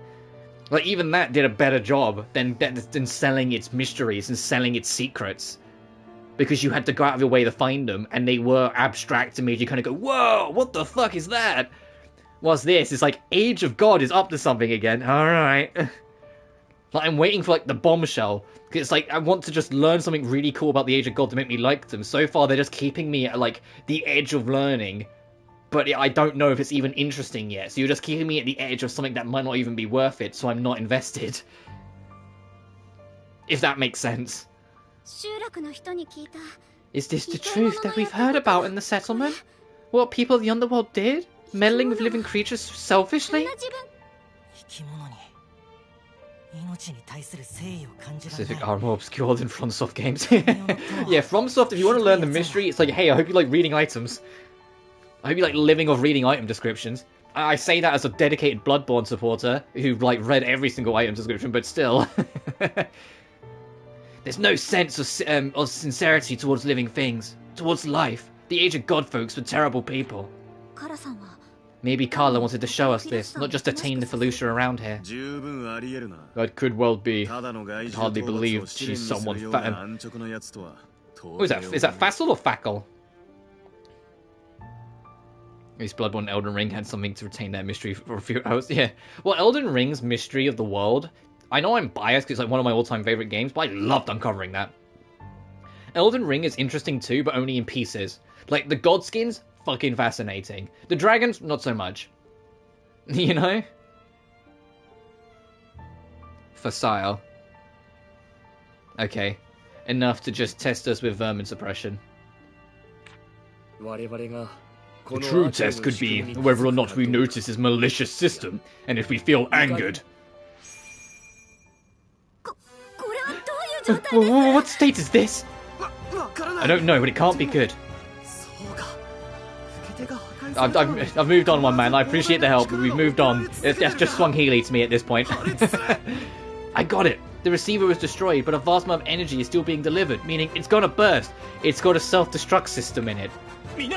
All of you, get away quickly! So, no, it's cool, dude. I appreciate the help.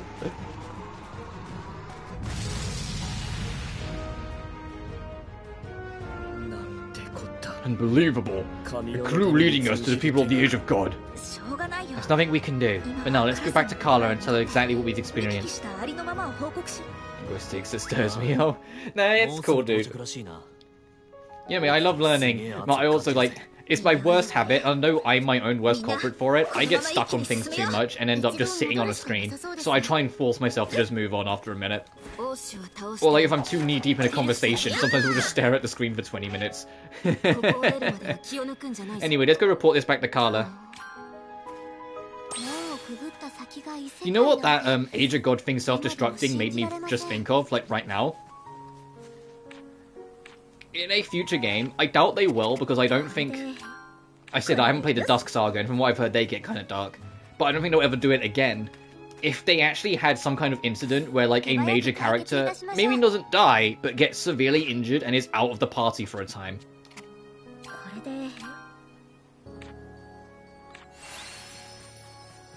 I think that could be cool. Just to kind of catch you out as a player. Like, be like, oh, you set up this character? Yeah, now fucking use someone else for 5 minutes, huh? And especially because they, you know, the Atelier games do a pretty good job at making sure everyone stays leveled. I don't know about the much older games, but we'll get to that when I get to them. When I cover Ireland and Dusk. But, if they keep the whole everyone gets levels, even if they're out of the party for like a whole chapter, for example, when they rejoin, they can just level match you. I wish these ladders were more consistent. I don't know why Ryza like seems to struggle climbing these ladders every time I go to climb them. It's why I sometimes just jump at them.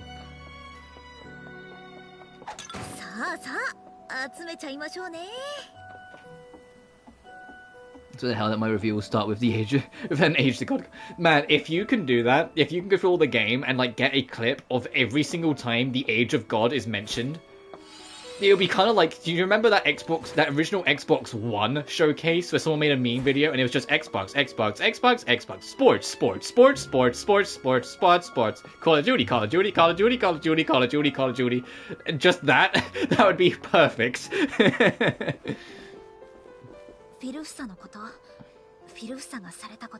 We saw things about the Felucia, what was done to the Felucia, and it was the doing of the people of the Age of God. I see.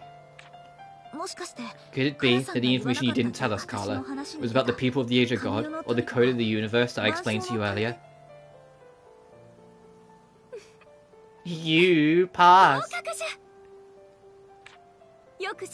You did well to be angered and to notice. Otherwise, I could not tell you what I'm about to say. Phrases used to describe the issue. Why is it still going? From here, it's an elder's tale. This may take some time. Please tell us. Give me the lore dump. There was once a clan of people of the Age of God who appeared from the Dragon's Passage that opened in this land and wreaked havoc in this entire area. They were armed with horrifyingly destructive weapons, employed the Felucia, who had become vicious and submissive, and continued to fight as Orin for the longest time, and one day they declared to us proudly that they had uncovered the secret of the Dragon's Passage at last. Do not do a drinking game, you might reach the Age of God!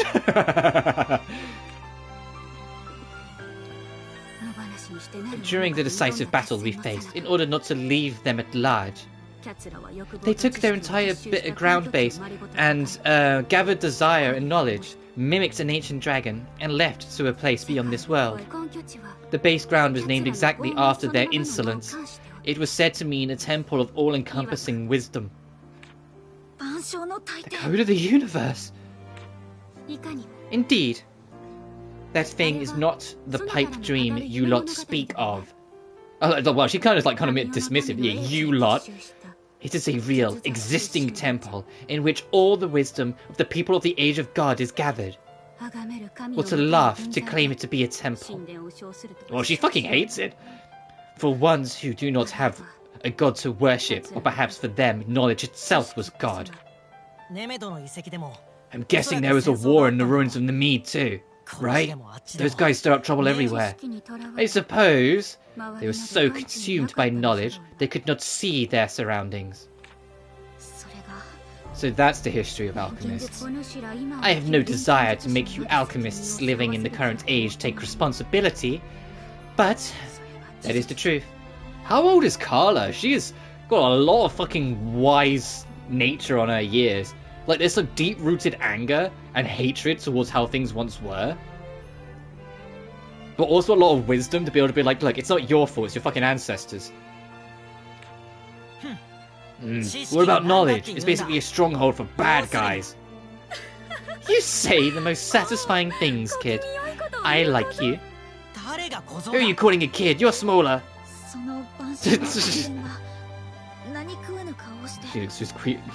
Yeah, the Oran have a skincare routine that they refuse to share. So that code of the universe may have appeared in front of me with a completely innocent expression. I cannot say. Until I see the real thing, however. To think they're still carrying off the tainted new blood. So the code of the universe is literally the end from Sonic Frontiers again. You know, a voice in the character's head that tries to encourage them they're the good guy and help them resolve their troubles, when in reality they're actually vicious monsters that are trying to manipulate them into being freed so they can continue their bullshit. It's literally the end race from Sonic Frontiers again. You know, just instead of like the voice talking to Sonic into his head, convincing him to like destroy the Titans to free the end. It's the code of the universe talking into Ryza's head, convincing her to learn way too much about the Age of God to, so I guess, like, get the key to free the code of the universe and it can continue to wreak havoc again. Of course, still jokes in my streams, fair enough. Whether they are pushing forward to further prosperity by taking in the young generation, or they are continuing to greedily seek knowledge, I find it truly disagreeable. Make herself her own divine knight. Oh.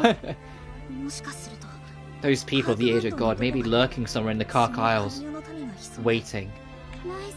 Ryza. I still think Kark was a terrible word choice for the name of the islands. They could have called it anything other than a word that vaguely sounds like cock. Come on, guys. Like, come on, if Pac-Man could learn that changing the name so it doesn't get weird when it comes to the West is a necessity, they can do it with this. Because it was originally called, you know, Puckman, because and they changed it because they were worried that people in the US would just call it Fuckman. And like, come on, why do you call it Kark Island in a game where people always make a shit ton of like innuendos and sex jokes towards Ryza? Why call the islands Kark when Amos is going to call it, oh, Ryza's going to go to Cock Island? Come on. It's okay, but in that case, our tactics going forth is set. Let's take Emperor and Lilla back to Kurkan Island. We'll search that island and the palace once more time. Return? No, stop walking me away. I want to go click the sparkly things in the background. Carla, there's something I want to ask you. Oh, you did say something about asking after my matters. What is it? Does something bother you? Yes, it's actually about a missing person, or more like a missing beast, something like that. Oh? Around a year ago, there was a child who we had returned to Orem alone, for circumstances beyond our control. Oh, Ryza wants to see Fee. Oh, Ryza wants to see a little baby girl, baby Fee again. Oh, Ryza. You returned them? Oh, do tell me more. So we had Fee. Fee was around. Fee was a little buddy, a secret fairy. Why, that must be the fairy of solace. As the people of the Age of God. Fucking the fairy was not in the Age of God. The fairy was brought up in the Frozen Moon Queen lore. No, stop hijacking.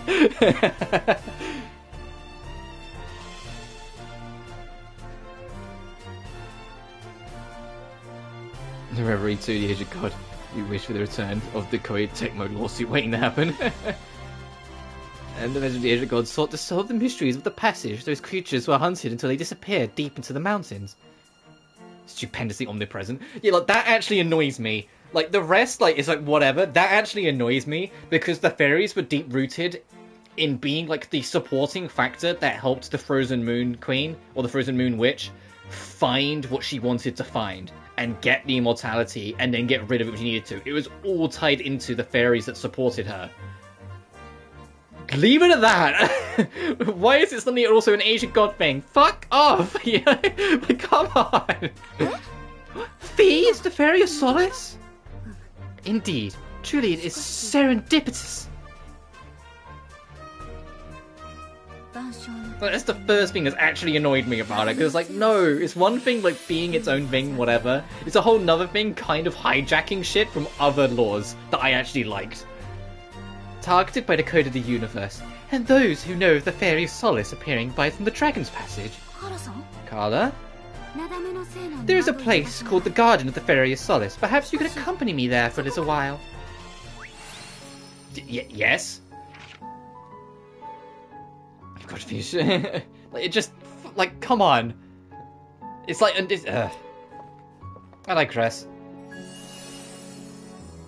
Anyway, we might be getting to see Fee again, which is amazing.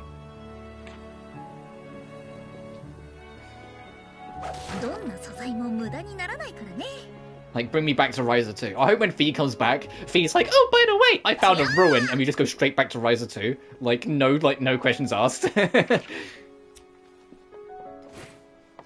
I jump this?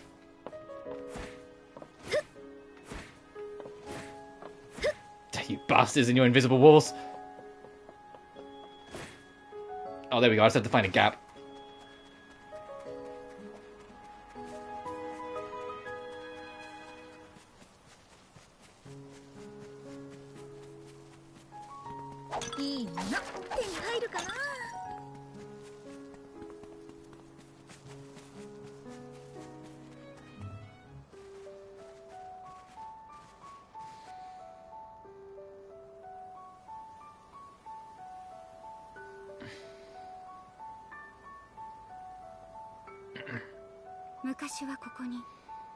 That would be nice.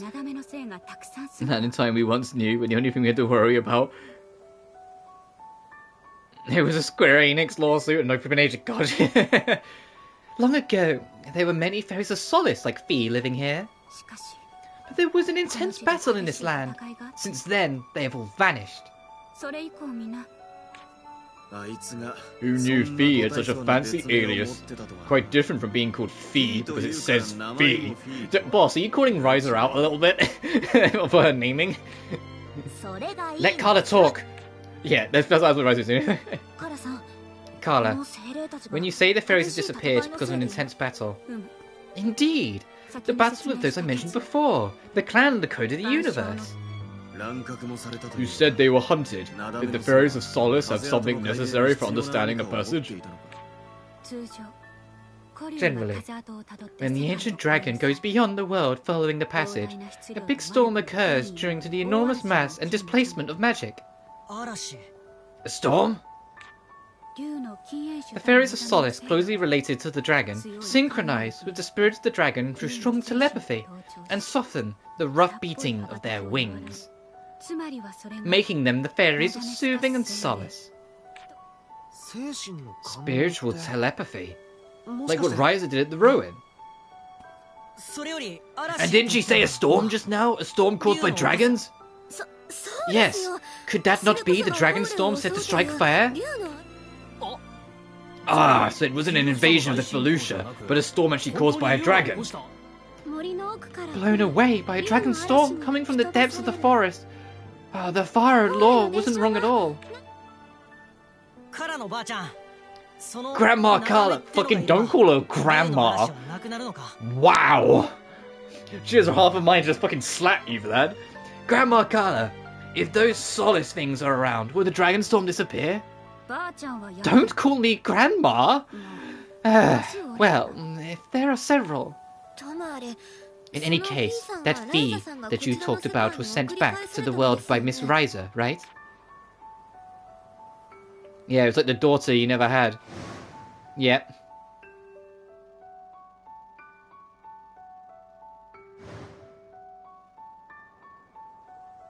And you can see it still weighs on Ryza now, even after a year. Uh-huh.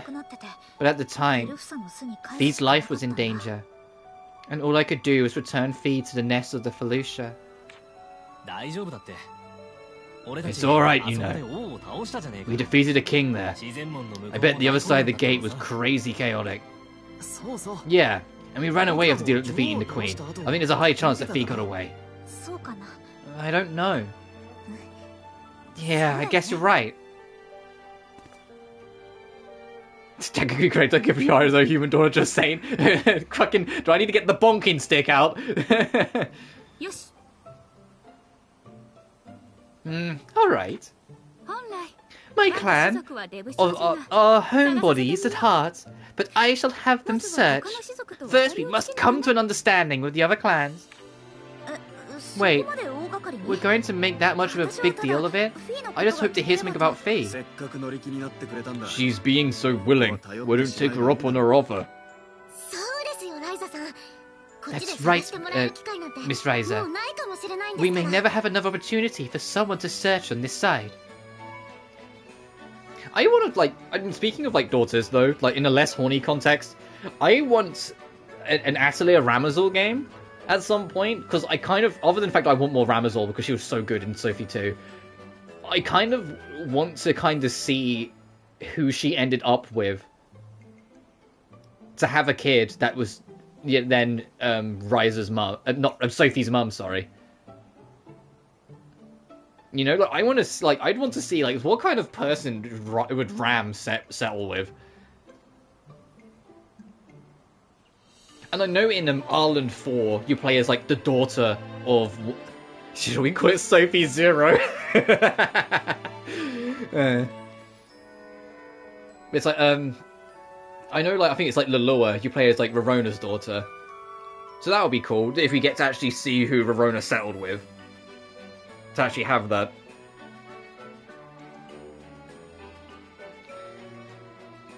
We never have another opportunity for someone to search on this side.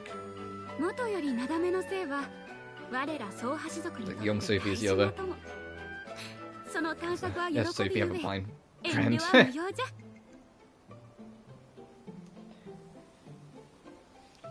The only thing is, if they ever do another Mysterious game, can they, like, remember that Monica exists? At all? Please? Just a smidge? Like, I still like the most baffling fucking thing about the Mysterious Saga is that, you know, one of, you know, Sophie's childhood best friends fucking vanishes off the face of the earth after Sophie 1. Like,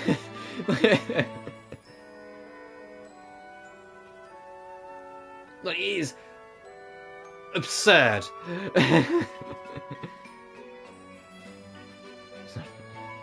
Like, Oscar comes back in Furious. number 5. Yeah. Like, it's absurd. Like, Oscar comes back. Why does Monica just cease to exist? Like, I get for, like, most of the other characters not really showing up, because a lot of them are, like, one-and-done extra teammates. You know? Like, they don't need to bring back the fucking gunsmith, blacksmith guy from Sophie 1 in Furious, because, like, his story was done, whatever. They didn't need to bring back Leon, because her story arc was done. And, like, whatever. There's a little bit of Monica in their life. Yeah, absolutely, that would be great. Why is Doki Doki Literature Club installing on my PS5? Hang on a minute. I actually have that fucking game on PS5. I brought it as a meme and I haven't played it once. I played the original game on PC, but I know, like, the Literature Club Plus, like, came out on console and has extra content, but I just haven't played it yet. Face of Solace, it's just because, like, the big, like, twists of the game, yeah, they're all good and whatnot, and it's, like, the good experience and whatnot, but once you know it, it's kind of like, eh.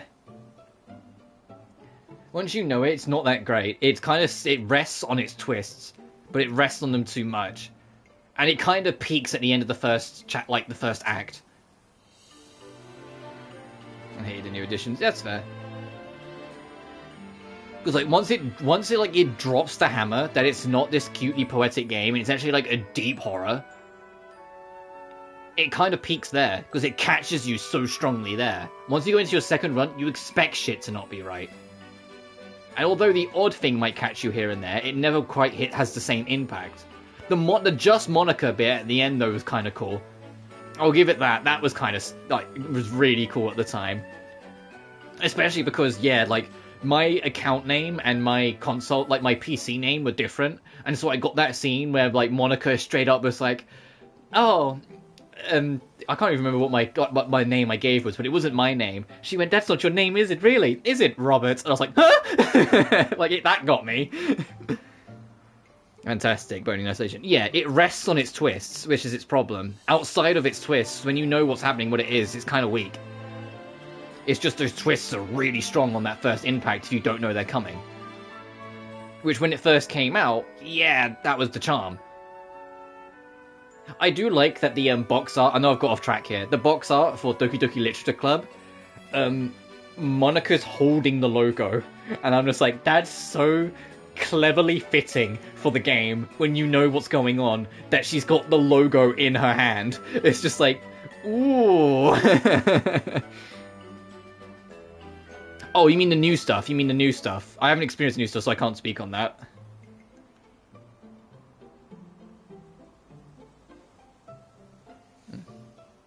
But I thought the place is like... Yeah, no worries. Originally, the Fairies of Solace are precious friends of the Wave Tuner clan. We search gladly. You needn't hesitate. I see. Then, if you're sure, please, find fee for us. Yes.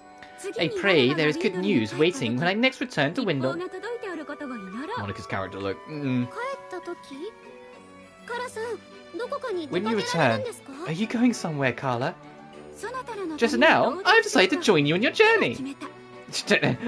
I've decided to be playable character number fucking 11 in this game. Oh, you decide... Wait, what? I also would like to see this island that appeared before you. I assure you I'll be of help. Right, then... Thank you? Look, I swear, Savato wanted to make a visual novel, Lord Sin of FromSoft. I wonder what the team, if the team will do, like, either a sequel or just make a completely new game. Or whether, like...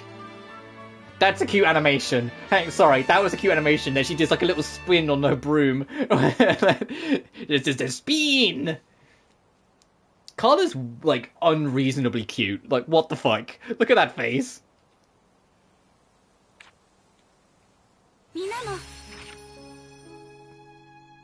Oh, I like this artwork.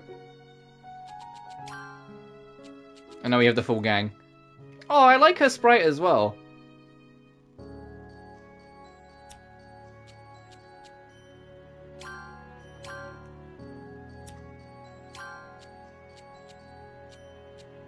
Her base health's not too bad either.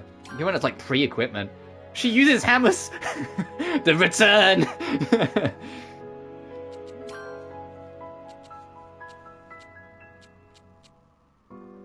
Who's got that one? Is that Patricia? Yeah.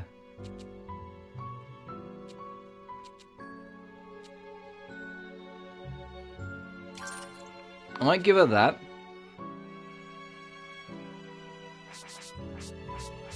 Where's the girlfriend? Sorry. I want to have Kara in the group. Well, she won't be main team, she's gonna be on my backup, but I kind of still want her around, just because then if I decide to try her, I can. And then I'll make her a new item soon. Oh, well, she can't use much. Ugh. Yeah, she's gonna stay on the bench. Like, she's gonna be benched, but I do want to kind of keep her around.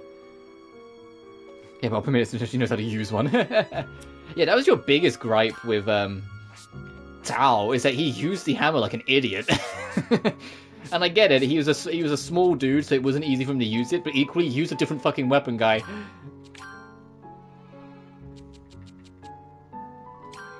CC recovery.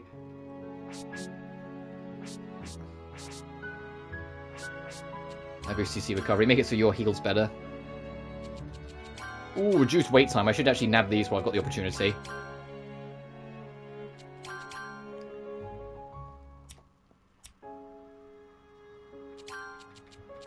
Alright, sorry, girlfriend. It feels weird taking Claudia off the party. I'm going to be honest. Because I think we kept her in the party all of Ryza 1 and all of Ryza 2. Like, I don't think I ever swapped Claudia off. Like, that feels weird. Like, I like experimenting with this, like, with new squads and whatnot. I do want to, like, bump up boss, though. I want to make my backup team an actual, like, good backup team. So, like, if any of these fall in battle, I can swap these two in and they're good. Comes to combat. But I liked her as a good support role, was the thing. I thought she was a really good supportive character. That it was good, that was also helpful on the front row. Like, you know, she had good damage and could be good support. It was just that she was a bit of a glass cannon, so you had to be wary of her. If an enemy targeted her down, fucking she died. She would be dead. Got my point fast enough, and that's fair enough. But I like the squad we've got now. I know we're kind of like all in on damage, but I kind of like what we got. These elixirs don't need support yet. But it's not a bad squad. There's no... I say Dion's like the only character that at least so far... Like, obviously, like, I haven't done this side content or explored him too much. I feel like if the game just dropped him out, not much would be lost. Everyone else, I think it's a pretty solid group all in all.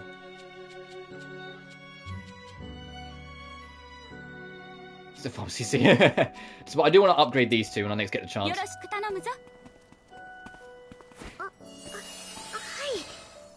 Yeah, I'd be a little nervous too, Passy and Claudia.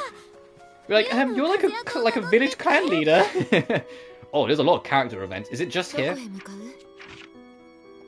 Let's just pick anywhere. No. Oh, a world quest there as well.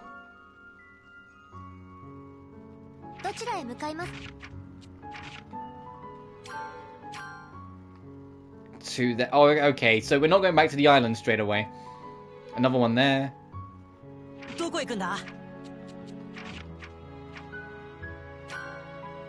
Another one there in Kirkin. No one there. No one there. Oh, God.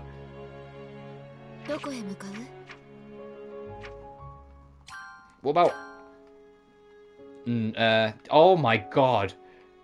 Okay, so the plot's not probably going to advance any further now for the rest of this stream, because there's so much shit we have to do. Where are we actually heading in the main plot, other than back to there?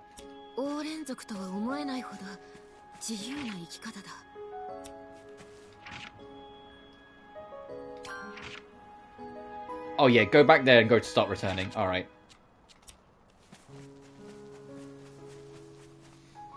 Never underestimate my ability to be as lazy as I possibly can. Now, I like making team compositions and making things balance out and play off to each other. The only time I went for the easy option was Ryza 1's super boss, because the Genesis hammer is so absurdly broken that it just... you might as well. It's like, just get the boss done. What are you chatting about? Oh, Ryza. We were just talking about what the Oran know about the world's past. This world's past? If the Oran have something like history books, getting to see that would be quickest. Kind of, but it probably won't help much. Why? We genuinely tell our stories rather than write them down. Oh, vocal legends, got it. Don't know if all the Oran are like that, though. At the very least, though, the Wave Tuner clan does things this way. So the Oran are the same when it comes to that? If there's any will talk about the past, there's always something of the sort. Fora was the same, especially if you don't have a lot of mediums for records, like paper. Books would be ideal, but oral history always changes the story over time, after all. We have almost no customs of keeping writing. Few of us can write to begin with. We Oran are long-lived, speaking is faster, and so there was no need. An item to sit my entire playthrough, you bet your keister armor find it. Yes, I've had some nice stuffed peppers in the capital, and I've been fine with them since. While we're here, there'll probably be more scenes in the... Yeah, I was gonna say... Okay, never mind, it's just this. Solid ice fuel recipe.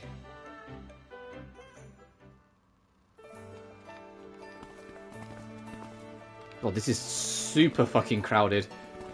I used to find it really cute that these two stick together. Like, everyone else is a little bit more spaced out. And these two are together as well. But, like, these two, like, Patty stays in Tao's shadow no matter what. Like, she's like, no, I'm staying here.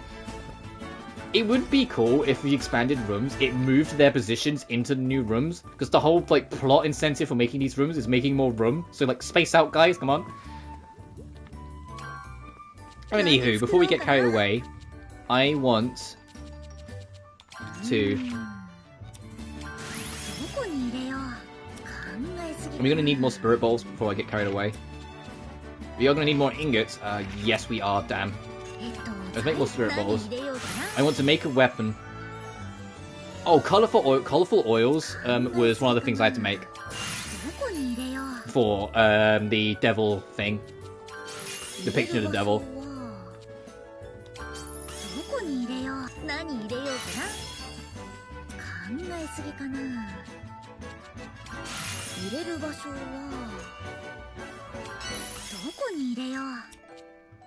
Crystal element, we'll need that eventually, but not yet.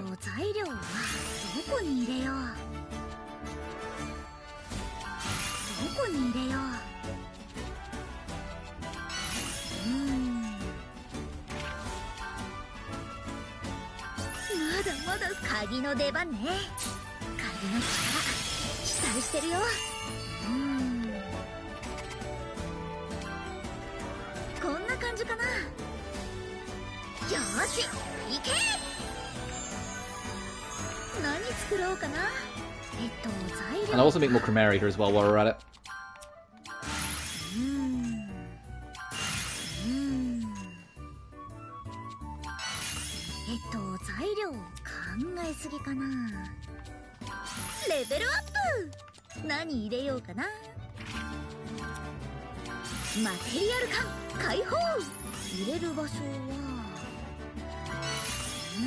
Actually, if I get the next level upgrade, when it want Colditron before it wants Grand Oregon?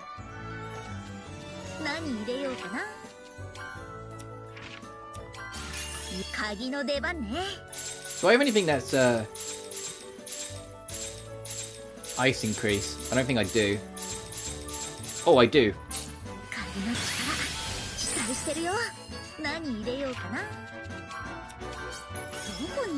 Not that it matters.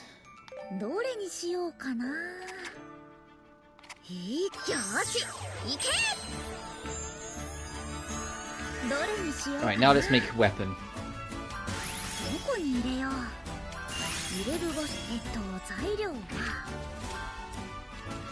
Yeah, let me just use the Dunkelheit. As you fucking do.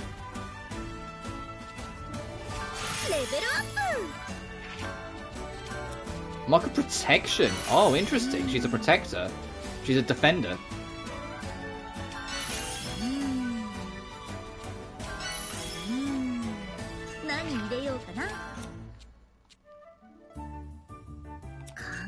Ah, fuck it. Let's just get the full trait set.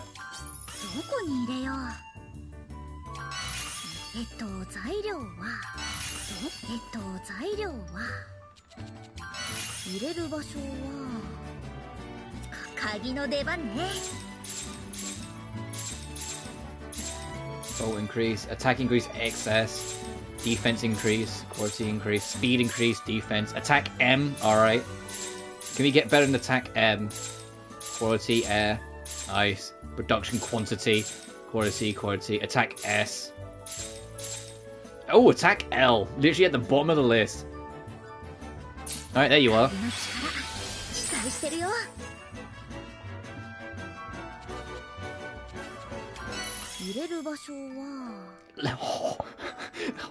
Level 88? Holy shit. Alright, your attack is 74. That's 162. Holy shit. Oh, I didn't pick up a super trait. That's alright, we can reforge to get that. Firstly though, hang on, I need to see this. Okay, yeah, it's not on the same levels as the 500s, but damn, considering she's a supporting character, oh, I'm gonna make her my supporting character? Damn! Oh, whoops, I didn't mean to do that.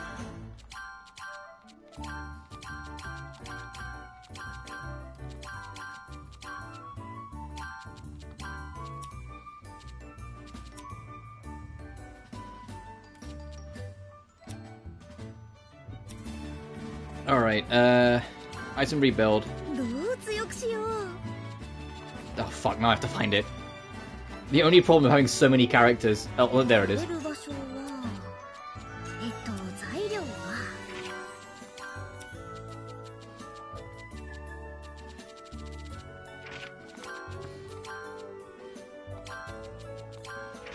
I can't remember what,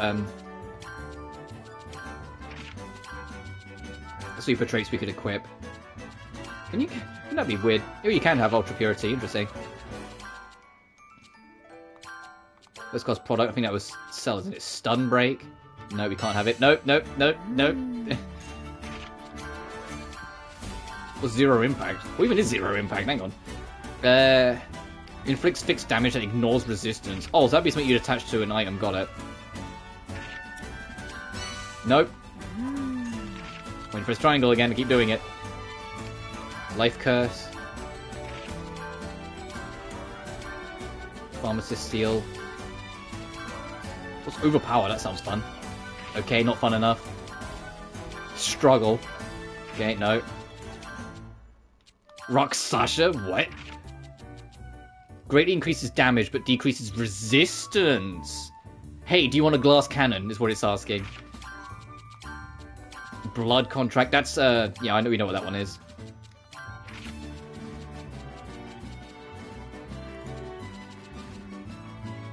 Attack level increase. Yeah, sure.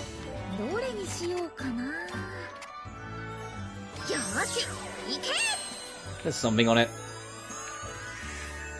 And I also, while we were at it...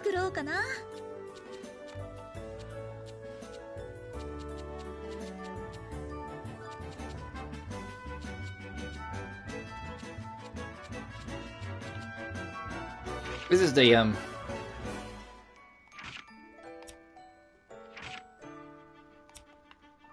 boss's weapon set, isn't it? I'm not going crazy. Hang on, I can double check quick. So many characters, I'm like, who had what fucking weapon again? Yes, okay.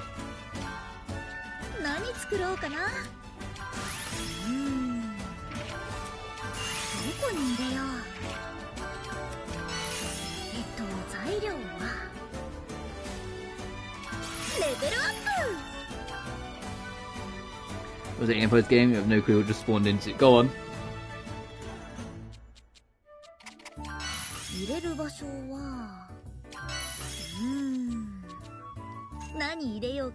What's Precious Style? When HP is full, when HP is full, that's kind of the cursed word there, though, unfortunately.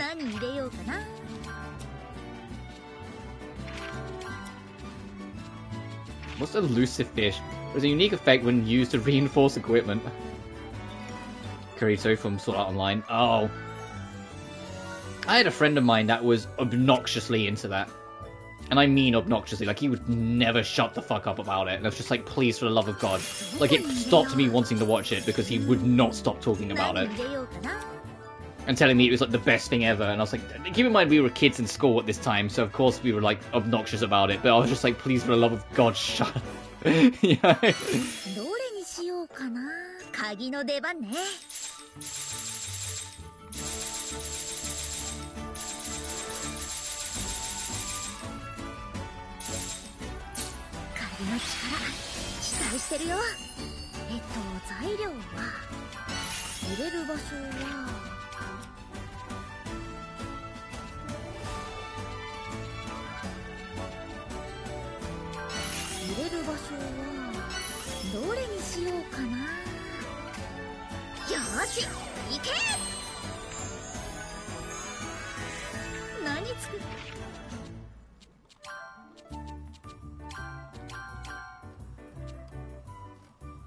Alright, he's still behind, but I'll take that for what it is.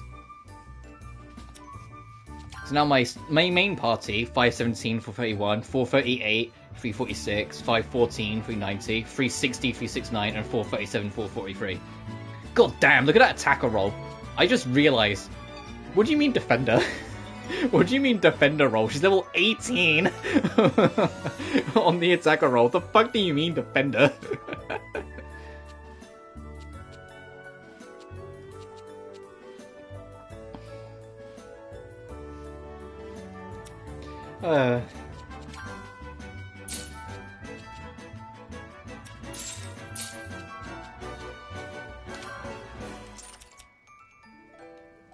Let's do your weapons. Yeah, no. I gathered it was to do with the weapon.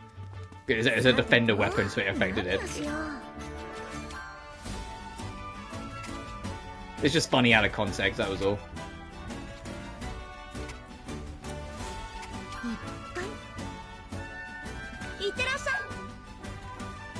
Mark off. Yeah. I know that much. I saw that. I was just more pointing out that it made no out of context. You kind of go, what the fuck?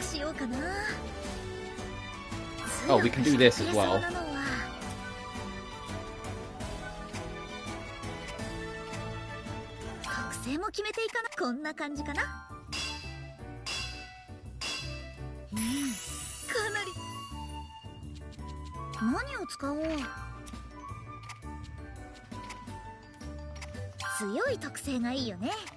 Level 95, oh god.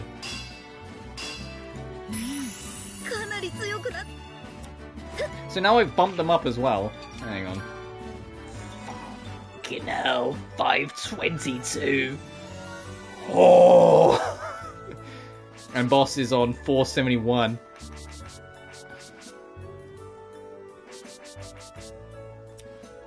Realistically, I should have my party be this. Considering 520 fucking 2. But problem though is if I check, I don't think she can equip. Oh, she can equip that Angelica. I was gonna say if she can't equip Patricia's Angelica, she's in trouble. I'll leave the part we've got as is, but Carla is like a godly backup now. I will, however, just in case I do need to back up. Make this and give her a... Actually, no, she won't be able to equip it. It'll probably be too high a level for her. It's already level 45. I will duplicate it and duplicate that Angelica then. Yeah, I'll dupe this so that she can have one. Because I think that the cost of making an elixir would be too heavy on her.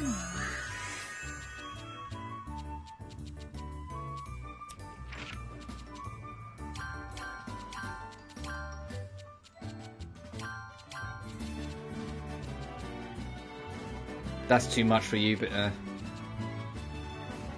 sure, I'll give you that as well. No, it's not much, but it's something.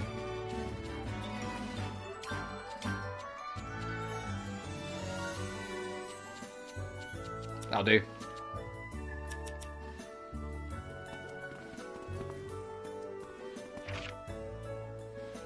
Right, there's other events we could do. There's one there, fucking one up there. Any up in the temple? No. That there.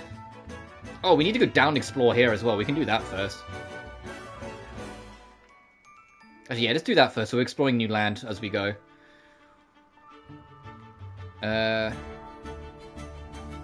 If we leave and then just... Yeah, we'll leave and then just take it all the way down.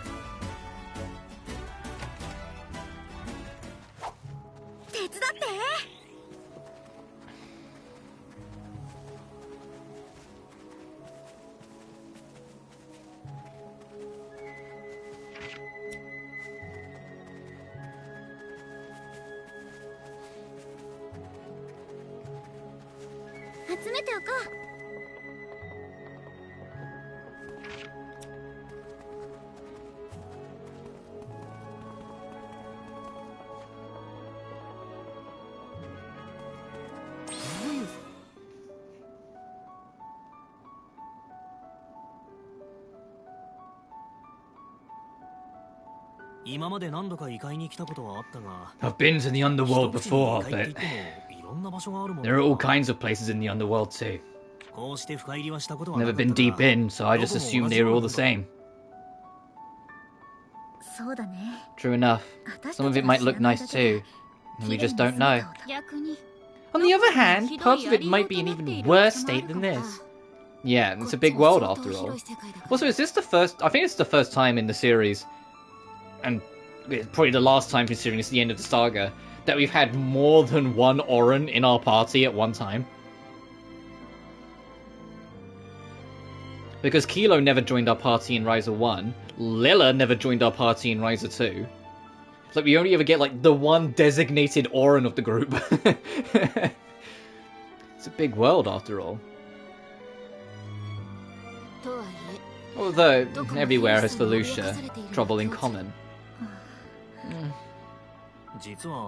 I've been thinking lately. I've been sticking to our world, around the capital and so on, but maybe traveling the Underworld would suit me better. Fucking Len, that sounds kind of cool to be honest. Man, I've already adventured the whole world. I want to travel the whole Underworld. Sure, Len, fill your fucking boots, dude. That sounds like a journey and a half for you to go on. Over here, after all. What? You mean you move your base of operations here, Lent? I won't go that far just yet. Yet?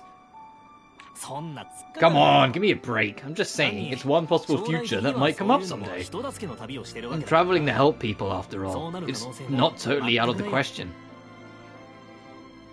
Though, it'd be best for the world to turn more peaceful before it comes to that.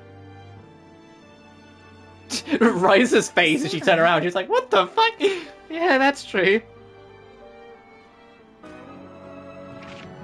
She had the face of like, this guy's gonna actually do it.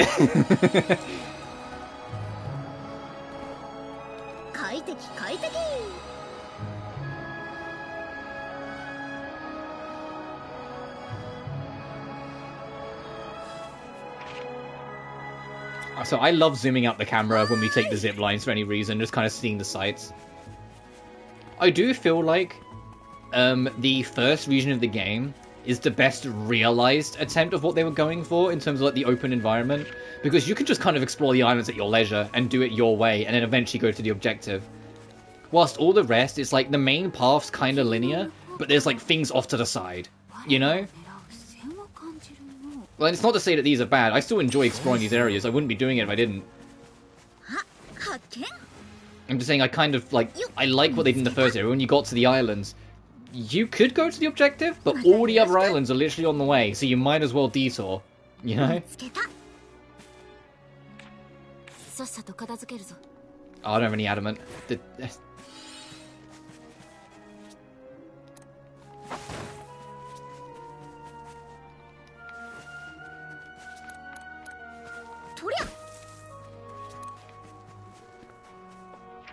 Alright, I haven't actually unlocked the map yet to see.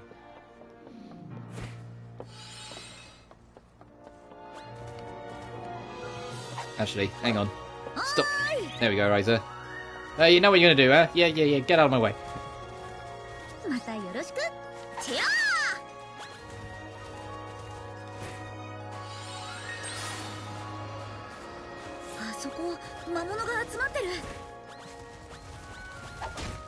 It's not, you're not the enemy I wanted to hit. You know, you're gonna be in the way, so yeah, I will just fight you.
So will I be able to actually do this twice in a row?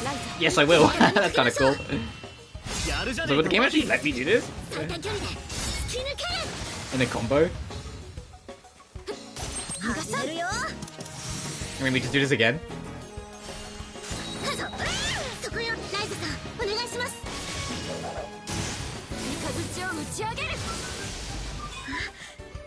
And then we can just do it again. We're starting to get to that point again. We're starting to get to the item spam point again, where we can just get free damage out of spamming it.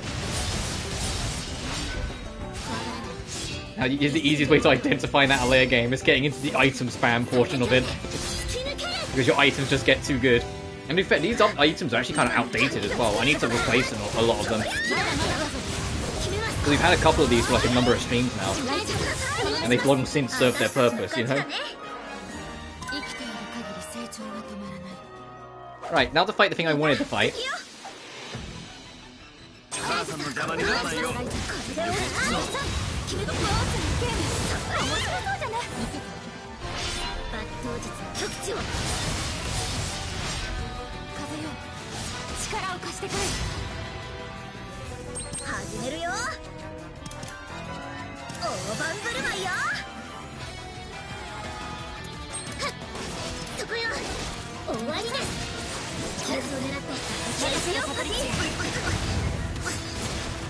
I should get color in for fight so this works. Alley-oop. Oh, I need to see what colors D-pad attacks can be. See if there's any replacements I want to make.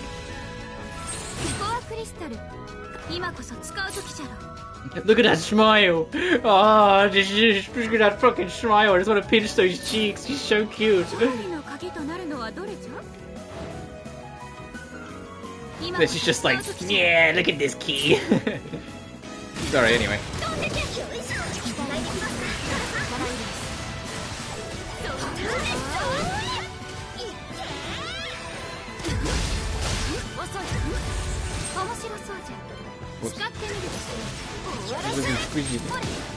She's got his. I think it's because her mouth's kind of small.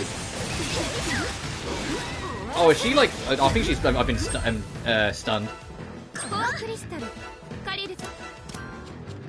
Like her mouth's kind of small, so when she's got like a cute face anyway, and she's got this tiny smile at the bottom, it's just like, aww. I will swap her back out though, just because she's she's skill stunned, so she can't actually do anything.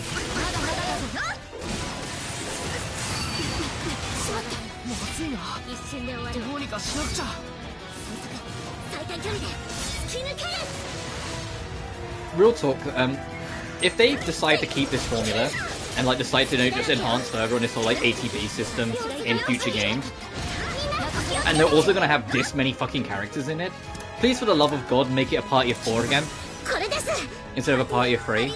I know that would be a lot of work to rebalance it because, you know, it's a whole extra character, but these games only need like a rework on the balancing because they're kind of easy for the most part. So it'd be a good opportunity to go through it, but I just think if you're gonna have this many characters, please for the love of God, just one more. Because like, I would happily have Kilo in the party, but it's like I don't want to get rid of Patty and Lilla, and I'm not getting rid of Ryza.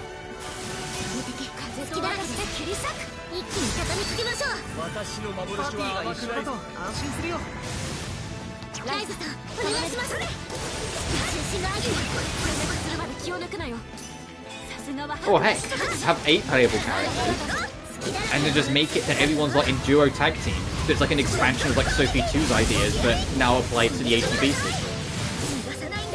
That'd be fun. I don't think it'd be as fun as the Sophie 2 system because of how that game's turn-based stuff allowed you to make like very tactical decisions with the item usage and whatnot. But it would still just be an extra layer to involve more of your party.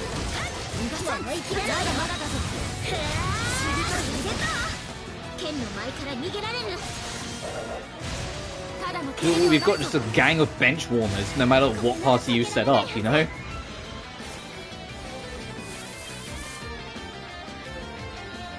And we are long since removed from Final Fantasy VI from having whole benches of bench warmers, you know?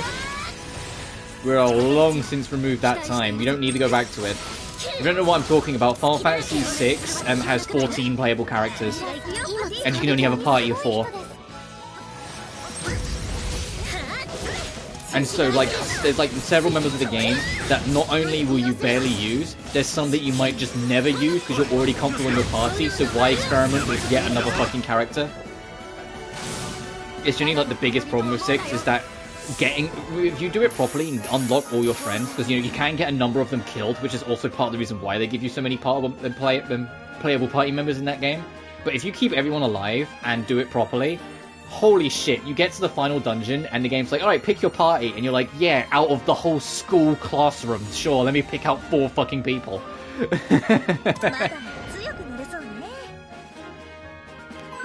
They had a cool system for the final boss in Final Fantasy VI though, because instead of like picking your party, you organized all 14 party members. Jesus Christ, she's so cute. You organize all your party members from 1 to 14, and then when a party member falls, if they're not resurrected by the next phase shift, because the final boss has 4 phases, they get swapped out of the next person in line. So you're encouraged to be careful a little bit and not like, if you get a character killed and you don't get them up immediately, you'll lose them in the next phase shift, they'll get swapped to the next on the list, but then you're also incentivized to, you know, build up more of the whole party to make sure you get through the whole fight. The only problem is that if you're doing on 100% run, there's no way in hell you don't have dual cast Ultima. There's no way in hell you don't have dual cast Ultima at that point, so the final boss is piss easy. So it kind of defeats the point of the whole gimmick, because no one will die, because you will win in 2 seconds. You'll have dual cast Ultima, you'll have double ultimate weapon that you can then cast Hasten or Quicken on them, so that they can attack up to 5 times in a row, so they will hit them 10 times with the ultimate weapon in the game, effectively. You'll have the ultimate technique on Cyan, and there's never a reason not to unleash that fucking thing. Like, the boss will fall apart so insanely quick that, like, the whole gimmick gets dissolved. But it's only if you're doing, like, a casual playthrough and don't know what you're doing that you'll actually get to experience that final boss for its intended purpose. And even then, Final Fantasy VI isn't that hard. Especially if you're playing the original SNES version, where, you know, the evade number stat was literally broken. It didn't work, it wasn't coded properly, so none of the enemies could effectively dodge your attacks. So you're just like, alright, nice. This must be a cemetery. As far as I can see, it is. Indeed, it is the cemetery of the Waveturner clan. Everyone in the Waveturner clan ends up here on their final rest. The graves of the ancestors. Many young ones have been laid to rest here too. Huh? The Oren clan live long lives, and they experience a lot of those lives. Accidents, illness, and Felucia attacks. There have been more opportunities to encounter various things than human. To be fair, that makes sense. If you live way longer than humans, you're much more likely to die by means that aren't natural. Because you'll just have more time to encounter the things that could kill you. As a result of that, they can't enjoy their full lifespan. Many of them die young. Many of those people are laid to rest here. People born long after me. So not everyone here lives a long life. It must be proof of what a cruel world this is. When I say young, they still lived longer than you.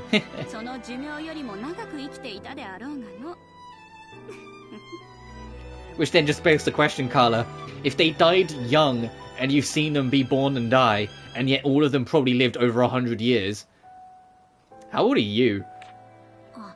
Oh, is that what you mean by young? Something about that seems wrong. Girl from the White Fangs, You must have lived a very dangerous life. you should be on your guard so you don't die before I do. I'll remember that. It's weird having Lila be lectured. She's like the old lecturer. Old, she'd slap me for that, but you know what I mean. Oh, I need to make more keys. It's like the most constant thing in this game. Oh, I need to make more keys.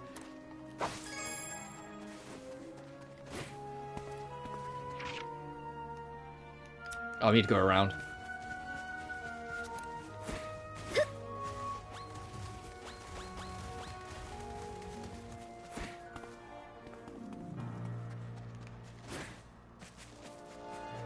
What's over here?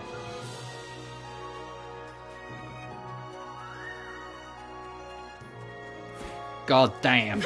So I'm listening to the music. Ooh! Fuck it, let's have a look. Hi! Oh, there's a lot of trouble down here, huh?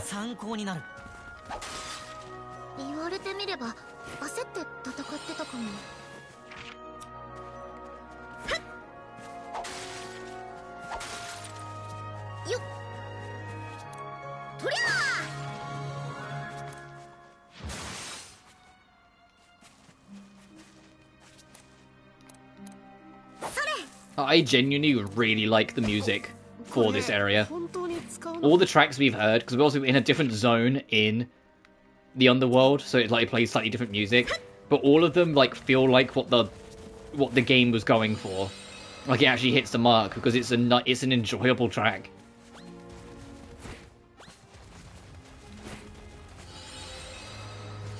Oh, I got interrupted. No. Oh, I haven't healed. Hey, we're leaving.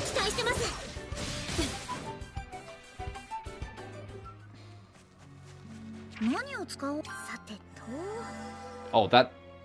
Huh. Wow, that cost a lot of CC for no fucking healing. Okay. And we can't use the Angenica because it's a battle item, that's the only reason why we can't use it in the field. It's the only downside. Also, I think the elixir can be used as an adventure item as well. I think. There's another reason to eventually upgrade to that when I do, so you can actually use it out of a fight and make sure you're ready.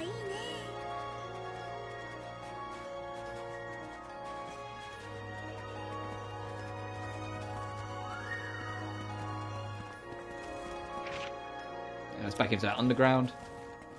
Where's the next? Oh, it's down there. Okay, so it's just kind of free ball where we explore then.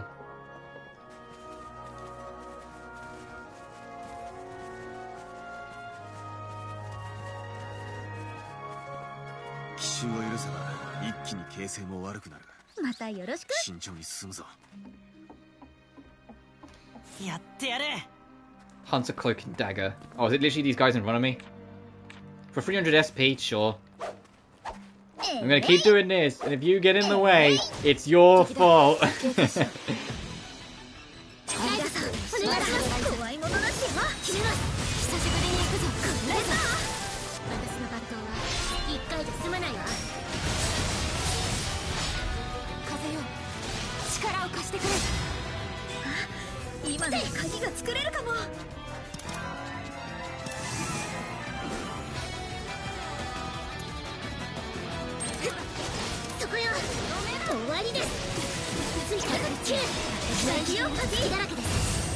I will say that this game has done a good job at making me want to swap to other characters more often.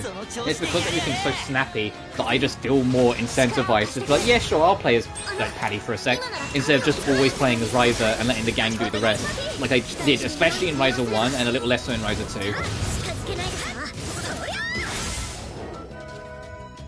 2. I say that, there's that whole system of, you know, like swapping on the fly as well that I just don't use. Oh, I forgot to fucking check what D-pad skills Carla has again.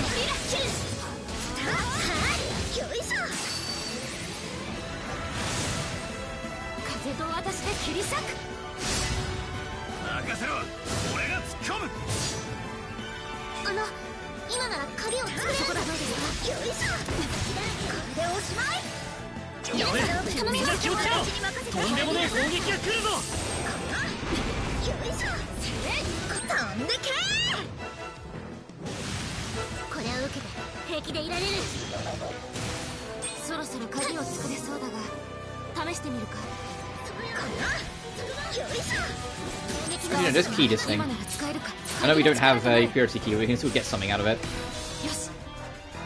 Yeah, all stats up excess.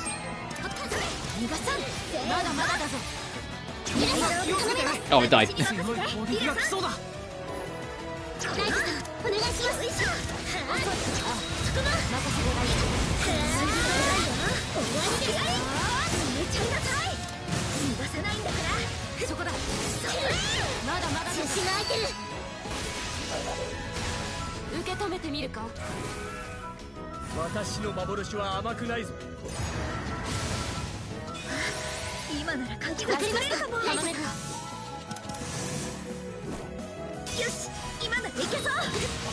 That should kill it.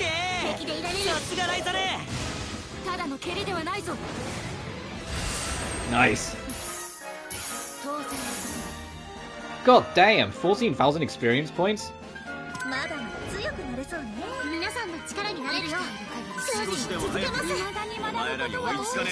You see the squishy cheeks again? Yeah, look at that. Anyway. I'm like fucking Weiss to Zwei in Ruby. It's like every single time Weiss sees that fucking dog, she just can't help but get distracted. She's just like, oh, look at his cutie fucking face. That's me.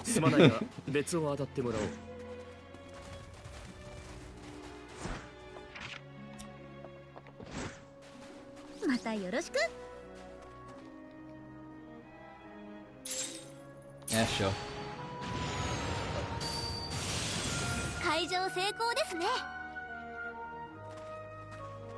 Can I climb this? No. Wait, it says it can't on the map, but it looks like it'd be climbable.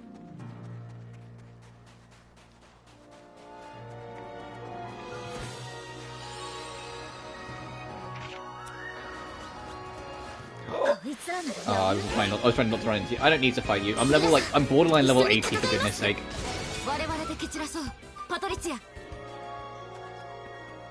Can I just jump off? Damn. The game's like, no! No, you cannot break Ryza's ankles. Stop trying.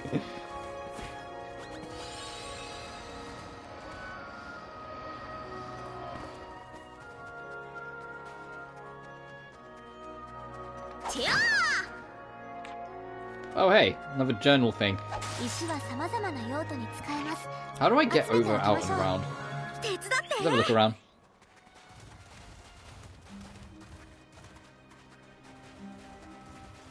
Oh, it's literally just down this way.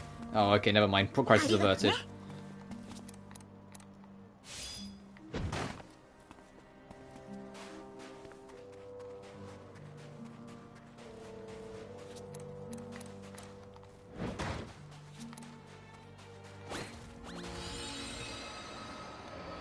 It's a one-way path, so we have to go all the way around.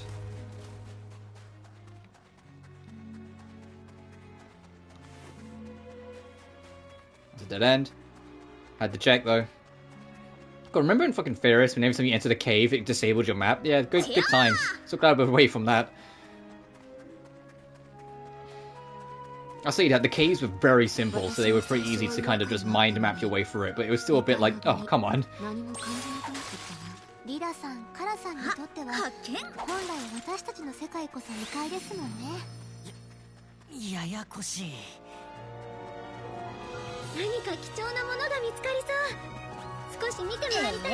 No! Ryza! Ryza, no!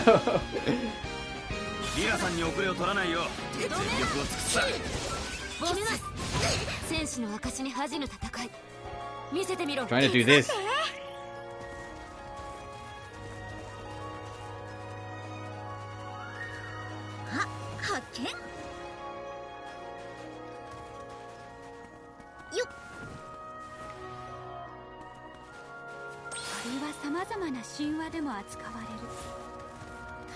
Oh, follow the thing. Okay, I can do that.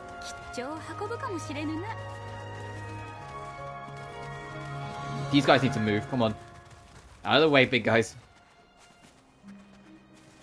Oh my lord.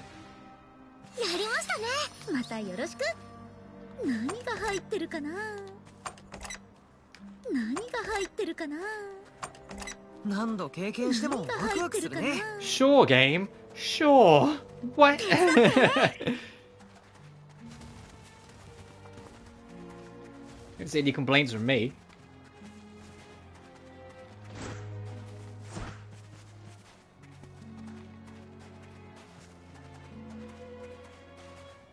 It was a key gate. I saw that on the mini-map.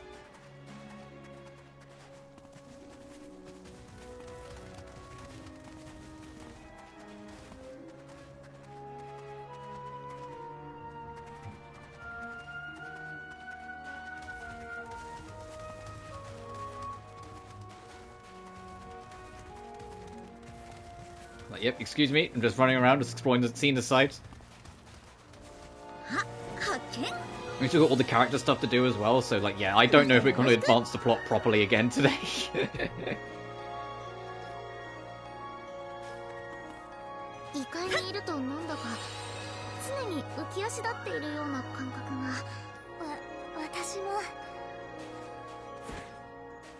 Oh wow, yeah, okay, if there was ever a point that I was trying to mask a load...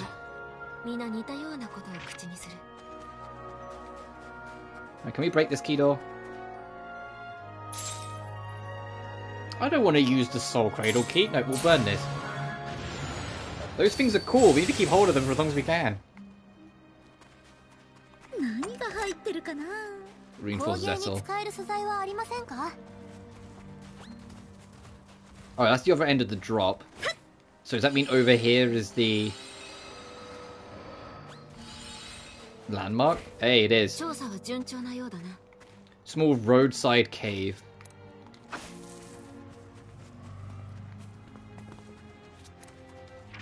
Let's have a look-see at this amalgamation of a map. Yep. So you have to go all the way down, around, and over this, and this, and this. And where's the caveman? Just to fucking get here? Ugh.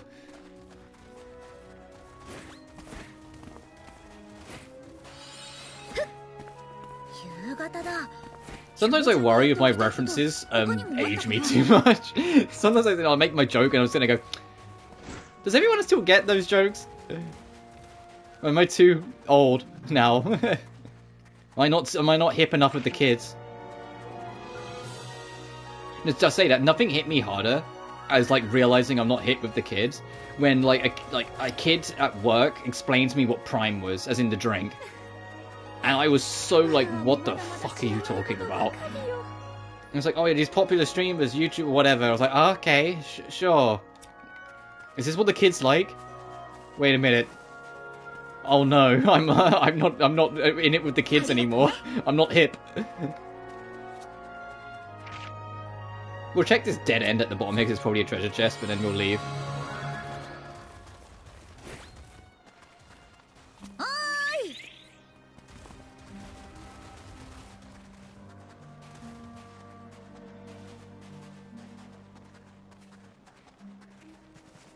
Oh, right, no, that was... Okay, got it. That was where we found like, those 6 chests. Got it.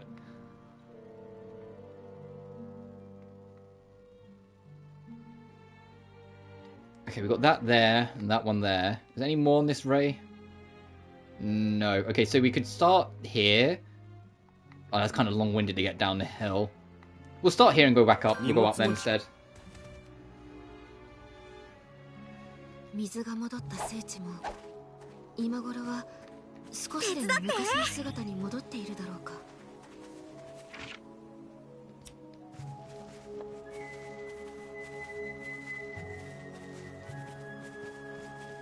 And then we'll start going to other regions and clearing up. Oh, that's for Carla. You should do it. It's a Carla thing. Just in case I do decide to rearrange and put her in the party later on.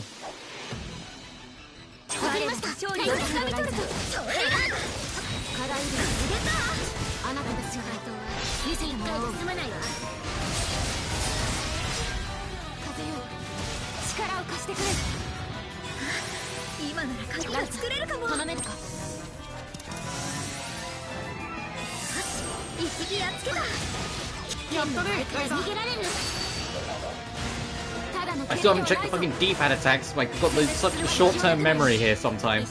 It's weird. Sometimes I remember things so, like, crystal perfectly and I'm all good. Sometimes it's just like, oh, I should probably check this in a minute. And it's like 2 hours later. Oh. It looked like Lila was attacking me for a second there, from where her positioning was. Like, she just turned on Ryza for a second, like, stop fucking forgetting to check.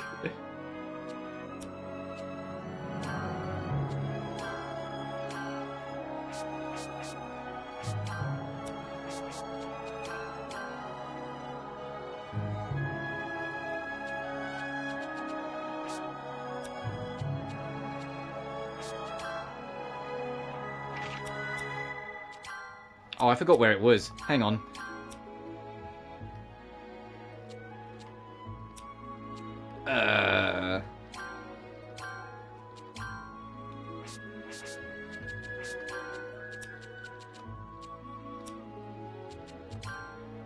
We haven't used it in so long, I've genuinely forgot where it was. Hang on, give me a minute.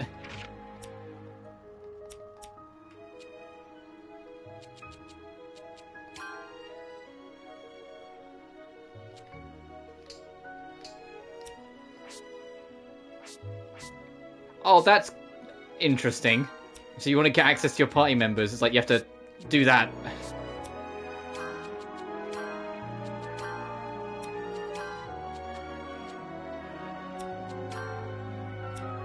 Where the fuck is it? How have I completely forgot where it is?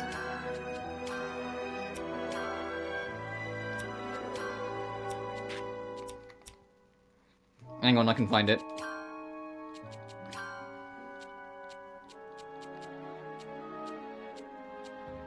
This will tell me.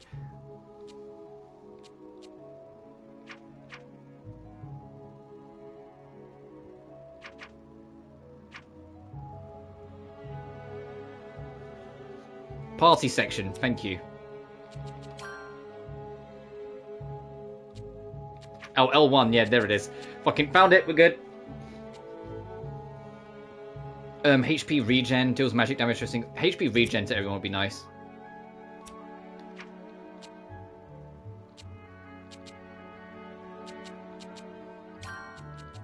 Yeah, I'll do that. What about your other one? Magic damage to a single enemy and lowers their magic resistance by a level. We already have one that's like that, yeah. It's alright, we're back on track. I just... Fuck, it's been so long. It's been long enough that I just completely fucking forgot where it was. I was like, ugh.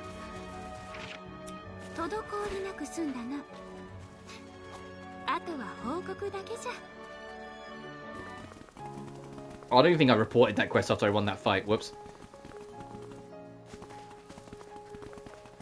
I got distracted. Rain? Suddenly started raining. So it rains in the Underworld too. Now you mention it, maybe it's because of the water, but rainfall doesn't seem too Underworld-like.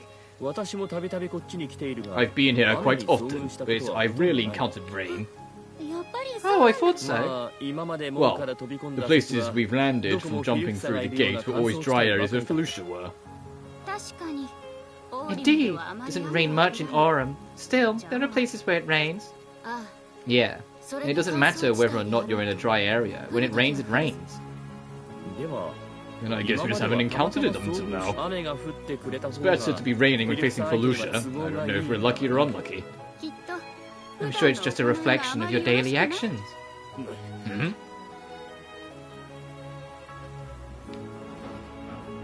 Oh, that was very short rain. Oh, it already stopped raining. It's like it was just a rain shower. No, this is normal here. Very rarely, though. It could rain for an entire day. Whatever it was quite an unusual experience. It's like Emerald really like leaning on it. It's like, no, it's weird, damn it. I'm not the weird one.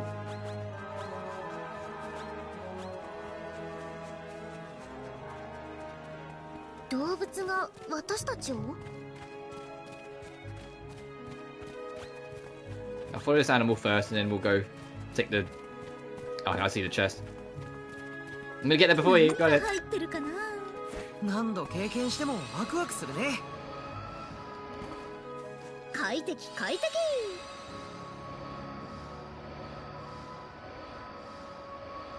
Oh god. Yeah, just put me in the middle of it all. Great.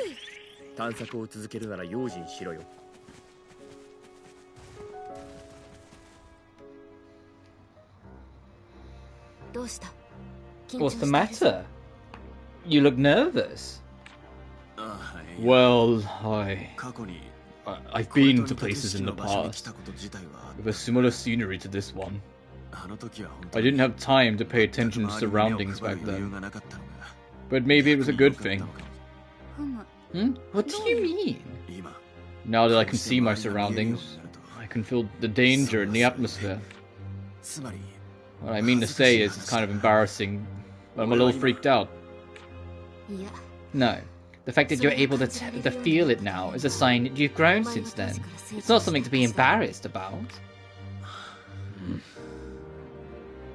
It's okay, boss, you've grown. It's okay, it's just a part of it. This place is crawling with those Felucia. So they're the ones creating this atmosphere. You're quite perspective. That's right. Not only that, but I'm sure Felucia have some effects on it. Oh, damn it. We can't let them get us. Yeah, I feel my god too. I feel like, Ryza, you didn't actually need to be a part of that scene. I get that you're the main character and you're just witnessing it. But I feel like that didn't involve you.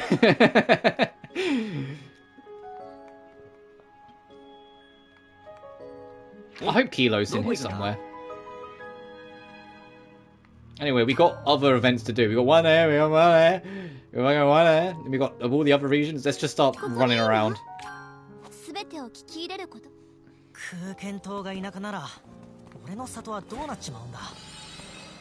If Kirkenine is rural, what's my hometown like? Fucking super rural, dude. It's like 6 huts. It's the oldest part of the village. They wouldn't exactly call it venerable. Well, at any rate, from your perspective, it must be fairly recent. There's no need to be so self-deprecating. History isn't better the longer it is. There's no point in hiding it. A good history is one that is accumulated correctly. I see. Oh no, now I'm doing it too.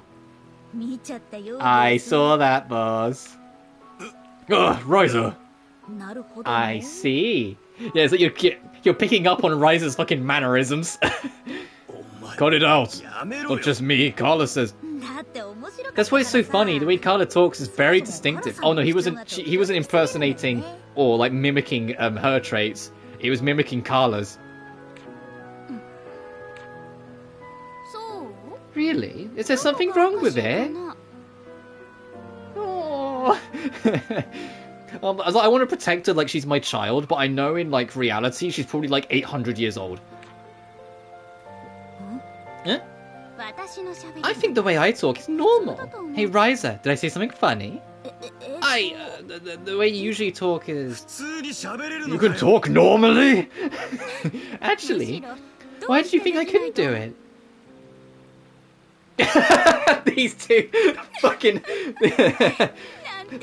I get like huge sibling vibes sometimes out of Ryza and Boss. The way those two, like a pair of fucking idiots, just glance at each other like, Oh dear, it's tiring doing things you're not used to. You shouldn't mock your elders. Of course. I always thought Carla was rather mysterious, but her mysteries have only deepened. Yeah, next time, Atelier and the mysterious Carla. Carla's a lot. All we know is that there's not much more to her. All we know is that there's much more to her than meets the eye. It's not bad in Sari, but she's second.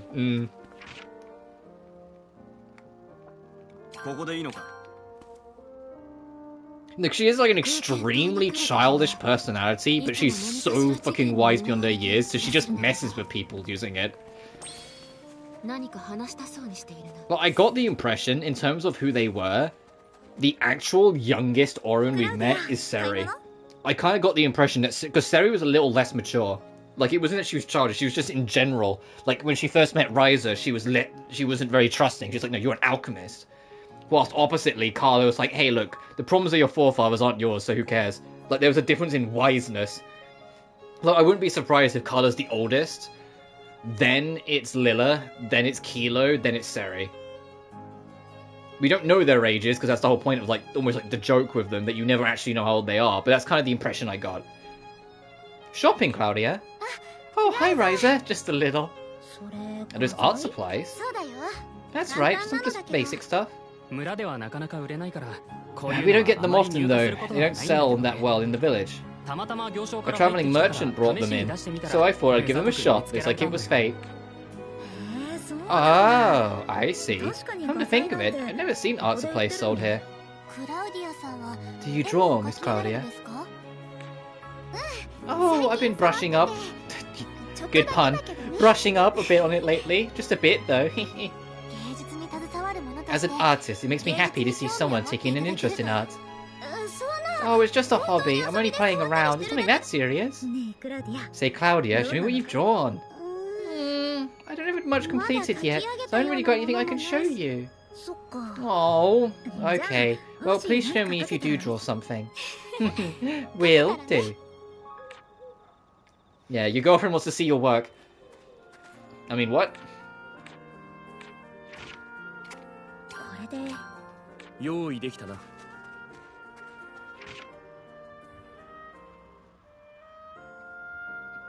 Okay, so it's just the one up here.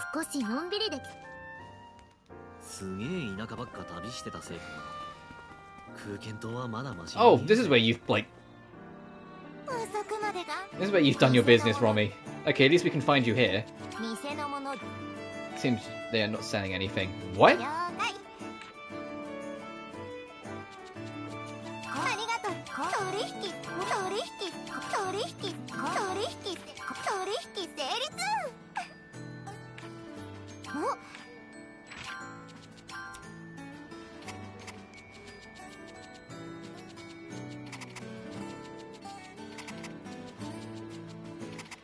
Do you sell different things depending on where we find you, Romy?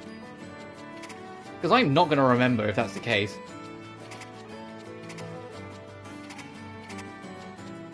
Because these are all like seeds and local stuff, where like one of them it was all rocks.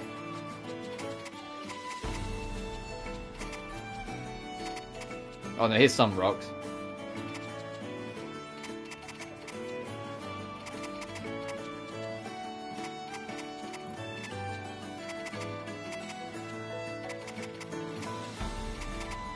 Oh, I don't have 10 of these.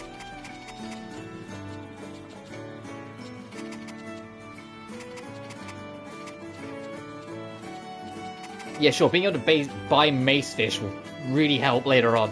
I've got to remember you're the one that sells them.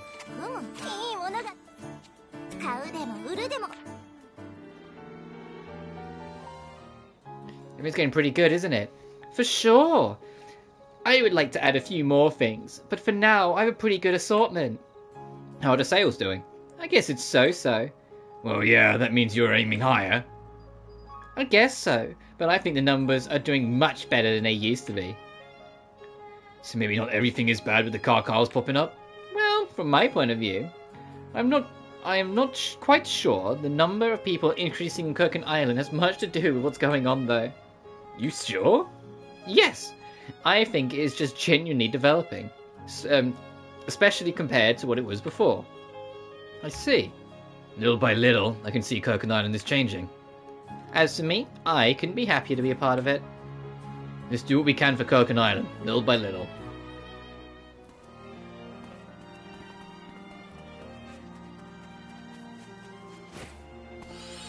I'm surprised Romy's there and not in her usual spot. Like, I feel like she should be here.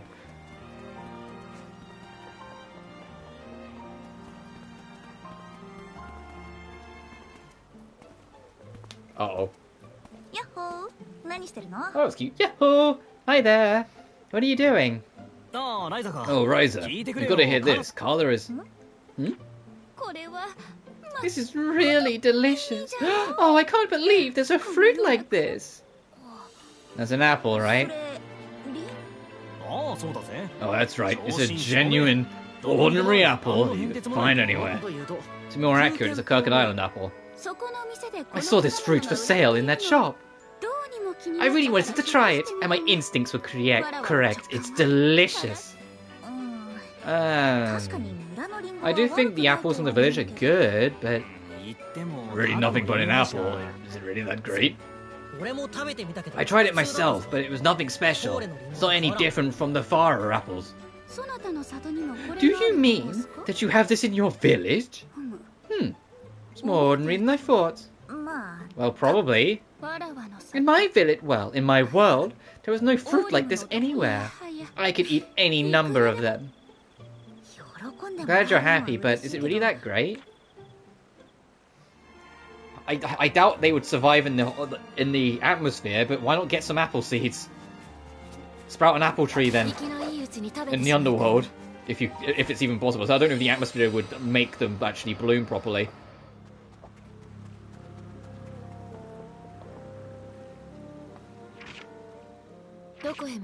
Was there anything outside of the town? I can't remember. Ah, but yes. There's 3. 1 by the water and 2 further up. Alright, time for a quick nostalgia trip, returning some Ryza 1 locations. By the way, what have you two been doing? You travelled around after we parted, right?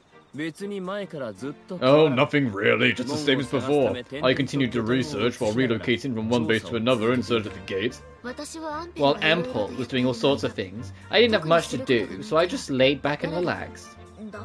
By laid back, you mean I ate whatever I wanted to eat, and the rest of the time I just lay around and sleep. Wait, you really didn't do anything? You're not exaggerating? Yes, not a thing. Then how are you still, like, so insanely fit? And I don't mean that in, like, the sexy flirty way, I mean literally, like, athletically. If you did hear something like that, wouldn't you, if you did something like that, wouldn't you gain weight in a heartbeat? I never really cared about that stuff. Besides, it all goes to her fucking chest, probably. I've never cared about it either. Ryza trying to brush it off quick. Lilla's body is different from yours, Ryza. If you were to do what Lilla did, you would completely change in no time. Really? I mean, Lilla has great muscles. You're built different, isn't that right? You're right. In my case, I'd lose weight if I don't do anything. Is that true? Oh, I envy you. Unlike you who have other pursuits, I am a White Fang clan warrior, whose fate is to fight for Lucia. There was no way I could neglect my physical training. That might be why I am reasonably muscular. See? If you want to lay around while not gaining weight, maybe you should train yourself to death like Lilla. Well, then I would stop laying around. Oh dear. Before we continue, I need to vanish for just a minute or two. It's starting to rain and I've got washing outside, so give me just 1 minute, guys.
I have returned. So head up here. I just go the old-fashioned way. We haven't been, like, into Nostalgia Land in forever. Into Ryza 1 land. I mean, it should be a straight strut up, right? Yeah.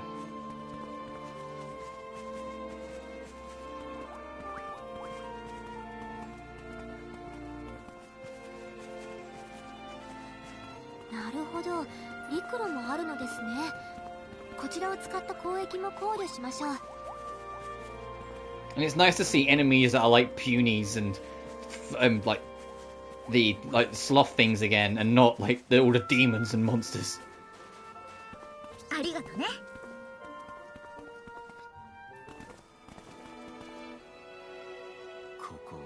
I won't forget this place. I mean, when your ass was first severely handed to you. Yeah, I remember.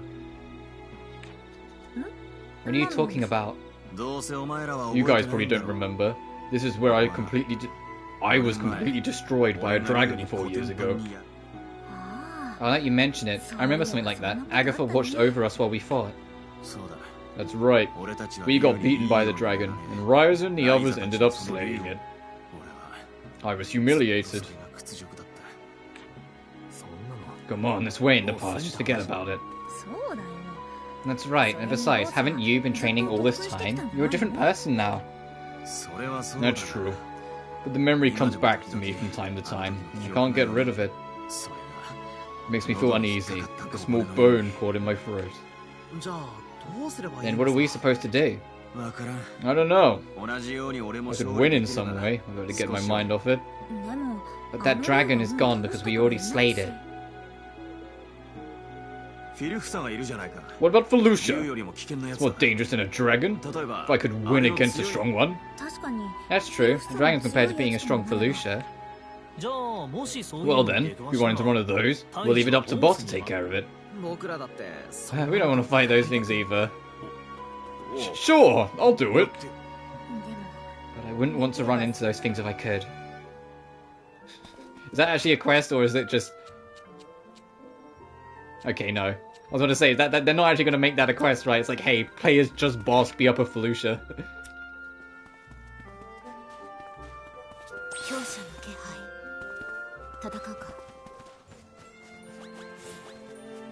Oh, 200 SP? Sure, why not?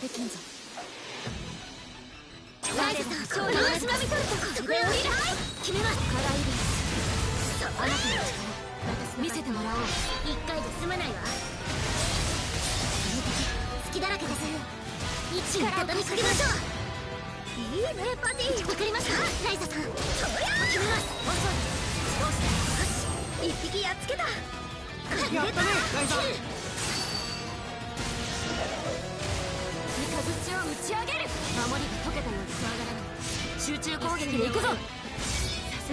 is my controller vibrating so much? It usually doesn't vibrate this much when I do this attack, does it?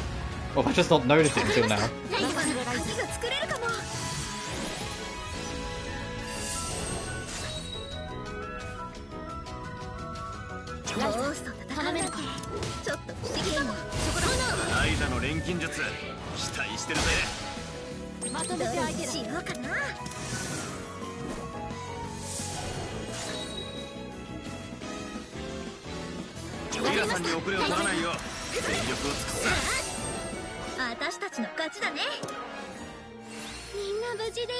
Oh, 15 extra health, not bad.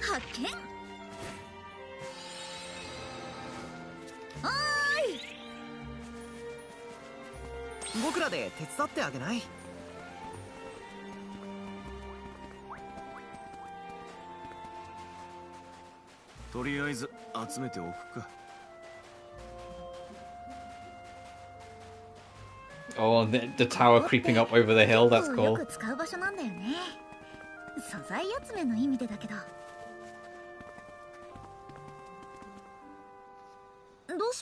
May I help you? Oh, excuse me, but I just need directions. Do you know which way is east? I seem to have gone off the main road and gotten lost. East would be that way. Oh, thank you, I appreciate the help. Hey, we're sort of like locals, so we know the area pretty well. But how did you know the direction, Carla? What's all about that? Don't you know? Lila would know. Really? Well, that is... I don't know. What do you mean? Orans are genuinely able to sense the direction. That's why Carla, Ideas, was able to answer the direction right away. However, it seems I've started to lose some of my sense of direction. Perhaps because I've been on this side for the world for so long.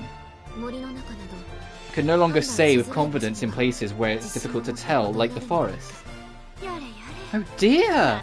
What a shame, being of the White Fang. So, what do you do when you're lost? This. There's a compass. That's right. I won't be troubled as long as I have useful tools. I thought Lila was this amazing person who could do anything, but her powers were reduced even in then. I wonder how powerful she was to begin with. Yeah, how far from the path has she fallen in that sense? No more character events here? No? I gotta do the obligatory pop into the secret hideout, because that tends to trigger something.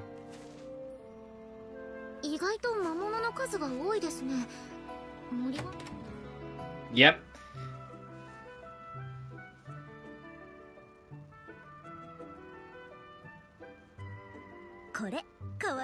This is cute, isn't it? Did you know, Miss Ryza? Do you know how good this is? Huh? Yeah? Yes, the cuteness of this doll defies description. I can't express it in just one word. If I were to analyze it, I would say that the first thing of beauty is the curved line. It's not just plumpy round, nor is it simply straight down, but it has a gentle curve. Okay. The head and body proportions are excellent. On pieces like this, the size of the head often doesn't match. But even though this was made to be large, it is definitely not too large. Federica?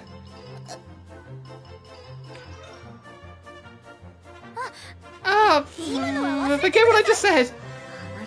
I have seen something I shouldn't talk about.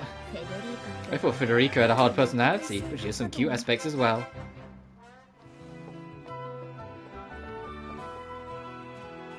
See if we can tweak any more extra scenes. Yep. It's always more. He's unusually focused. He said something about making some kind of medicine. Fine-tuning ingredients or something. That's why he's so focused. I get like that when I'm working on something too. Hey, don't push yourself too much. I'm fine. I don't usually get a good look at Ample synthesizing, so this might be a good opportunity. Can I help you with anything?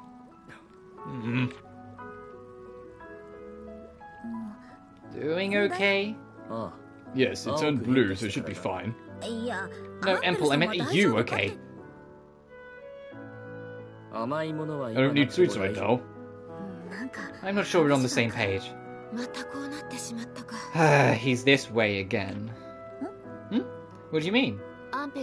When Ample is too focused on something, he has a habit of not hearing the sounds around him. It's alright, no need to worry. We'll just leave him alone. He gets that way when he's too focused? I'm probably the same way. I should be careful.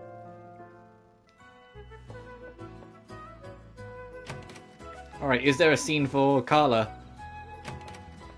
Ah, not yet. Maybe later we can be like, hey, this is my home base, and like Carla will have something to say about it.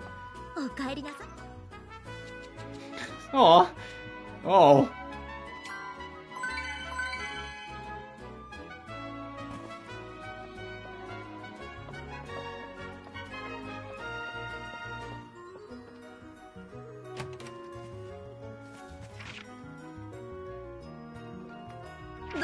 Alright, back to Sardonica, because there were scenes here as well. We're just going to go through all the character scenes at this point. Like I said, there's a good chance we're not continuing plot. Looking at the time now, by the time we do the events, I might do a little bit of alchemy, and then we'll probably be a good time to wrap. Also, did I just see a world quest is here as well? I think I saw that just before we walked. Yeah, there's a world quest there. Okay, we'll go check that out as well.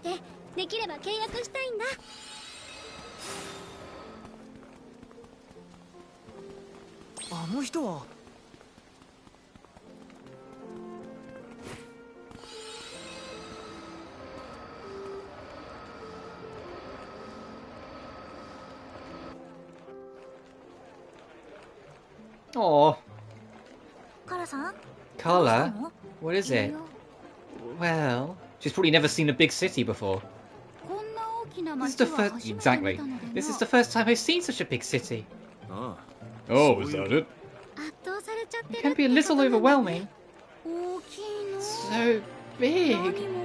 Everything is even bigger in the capital. Is that true? It seems everything is bigger in the human world. Ryza, you talk a big game, but weren't you the same the first time you came to the capital? Yeah, Ryza was fucking lost. We just picked a direction and waddled into town, and it was only because Tao and Boss happened to spot her that she actually found her footing, because she was fucking lost. That's right. You stood out so well that we could have seen you from far away. But it was a really big city, though. Probably the first time I went to the capital, because it's so much livelier than here. It's just something everyone has to go through. Then if I go to the capital, I may faint. I'll have to be careful. I kind of wish, like, I know it's been a lot of extra work on top of everything else, but if they had the whole of Ryza 1's map in here, it would have been nice if they could find a way to get the whole of Ryza 2's map in here as well. Just I'd like to see how Carla would have actually reacted to the capital. I know why not, because Ryza 2's map is way fucking bigger in terms of actual exploration, and getting that all working, interconnecting would have been a nightmare, especially if they decide to keep the ruins. Carla, are you looking for something? Oh, it's you, Ryza. There's a variety of rare items here. I was looking at everything I see. Certainly there are many items in Sardonica that you don't see in the capital, but are you really so rare? Are they really so rare? For me, all the ornaments created by man are things I've never seen before. Oh, that makes sense for someone who's always been in the Underworld. Was there anything good? Yes. While I was looking at them, I saw some items that I wanted. Do you think this is nice? Quite an interesting piece. But unfortunately, I don't have the money to buy it. What? Honey, do you want that? I'll say whatever you want if you bring money. Silence, you fool! I am not a little girl! Sorry, Carla's always lived in Underworld, so she wouldn't have any human money. Should I buy it and give it to Carla as a present? Can I? I can.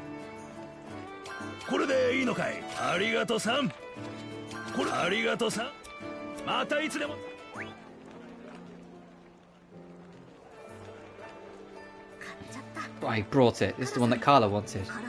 Carla's helped me a lot, so it's the least I can do. Now to give it to Carla! And where is it? Just back in the den? Oh no, she's still exploring the town. City.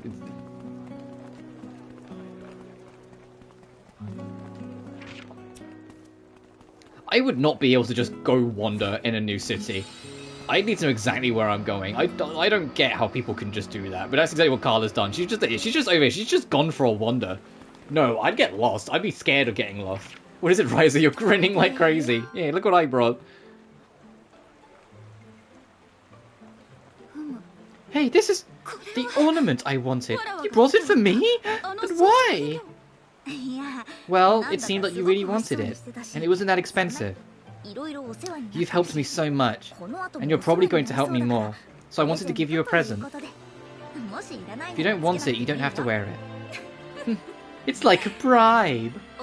I accept your intentions. I will be pleased to receive the gift. I'm happy to hear that. I never thought of it as a bribe at all. You should remember that method. It may come in handy someday. Carla just being like, hey, you should remember, bribery works.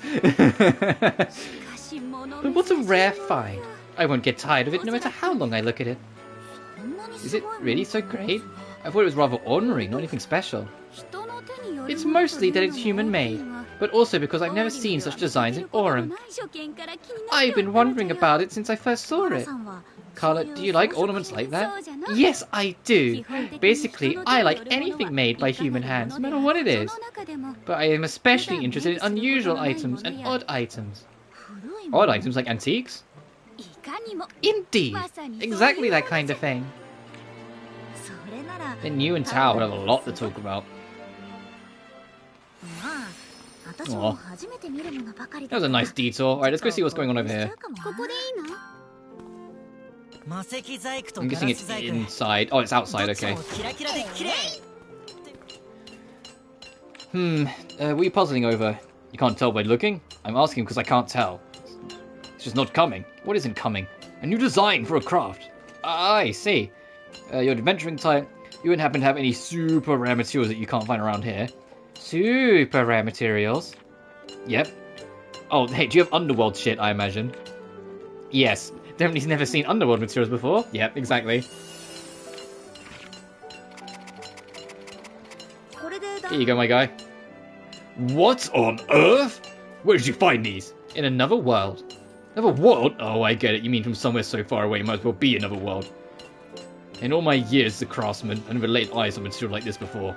I can feel the inspiration welling up. My thanks, adventurer. I'll never forget what you did for me. That is a relief. I hope you'll come up with something wonderful. Acquired the Artisan Town treasure. Oh, and a Warlock ring. That sounds fun. There was another event. Yeah, there's one over here. I think it'd be quicker to just warp to this and then go around.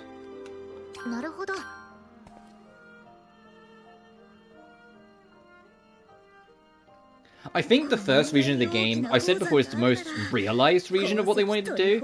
But I think this region, the Calere region, is my most enjoyable. But I don't really know why. Like, I don't think it's because it's still got that kind of like cozy adventure vibe, or maybe because it does kind of like, I don't know. I just really like it. I just enjoy coming back here for whatever reason. And I think as well, actually, the one thing I do know why I like it, the big city, the actual Sardonica, I enjoyed that because it feels like a home base. And Atelier games where you actually have a actual hometown or home city to return to, I think I prefer. Whilst this game technically kind of doesn't, sort of like how Furious kind of doesn't. But actually having, you know, Kirkenbell to return to in Sophie, actually having the city in Lily and Sully, you know, actually, like the city's in the center of the fucking map in Sophie 2. Or, like, you know, your hometown or the secret hideout in Ryza 1, or obviously the city in 2. And then this one, it's kind of like you just keep on moving around. But you still at least have the city in this area, so it feels familiar. What's this? What kind of tool is this? It's a water wheel. A water wheel? A water wheel harnesses the power of flowing water to create motion to accomplish some tasks. It's good for work that would be too difficult for people or would take too long. The same water wheel is mainly for pumping water, but the same mechanisms can be used for many different things. I see, it seems handy. But sadly, there's no water. Oh, right. Basically, water wheels can only be used when there's enough flowing water. It wasn't a very big river to begin with. It may just be a dream to use this. It'd be difficult, but someday I hope we're able to use this water wheel.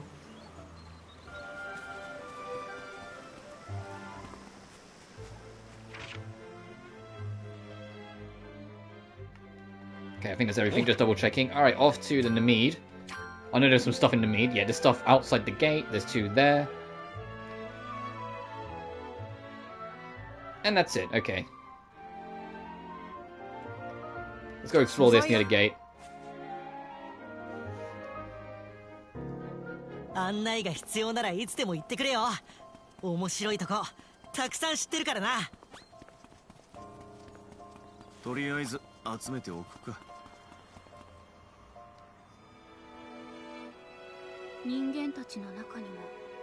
Some of the humans, like us, must have wanted to protect the gate from outside hands. It's not just here, there are other places like this. The gate near the capital seems to be surrounded by ruins. There are people like Empel who go around shutting the gates themselves. Only the ones that I can. Shutting a naturally occurring gate is not easy even for me. On the other hand, it seems that there are people who built new gates. You don't have to worry about that, Ryza. Indeed, that's not what I was trying to say. The world of humans and our world, they are simply right next to each other, with only the gate between them. There's history here that I don't know anything about, but I just felt that it was far away and yet close at the same time. I like her inquisitiveness as well. Carla's just an enjoyable character because she just wants to learn everything. This is all new to her, so because she's not like Lily or Seri, or Lila and Seri, sorry, where you know like they've lived in the real world for a while, so they kind of know what most things are going on. I say real world, in our world, their world's just as real for them. You know what I mean? Like Carla's never left, so you can tell she's never left. So she's just curious about everything.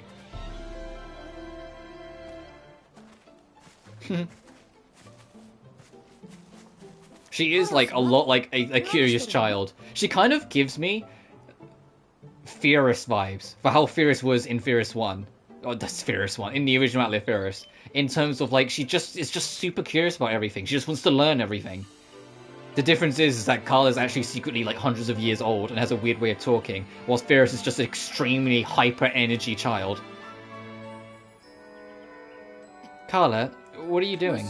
I'm looking at bugs. Bugs?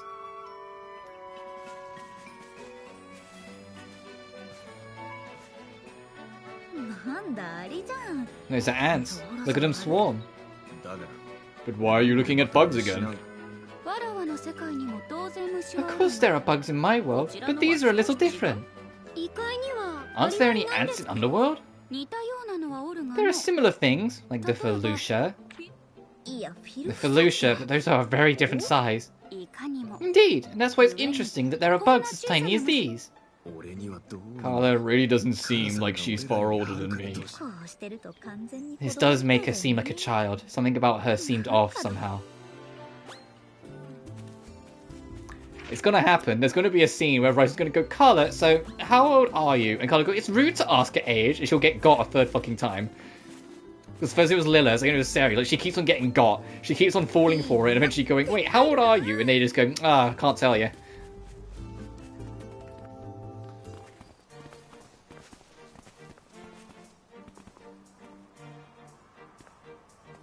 Deirdre, are you off to work? Oh, Dion and the rest, you're back. Something else came up, but it doesn't concern cleaning. Oh, right, the chief's been looking for you. He's got something to tell you. The chief? I wonder if there's some kind of problem.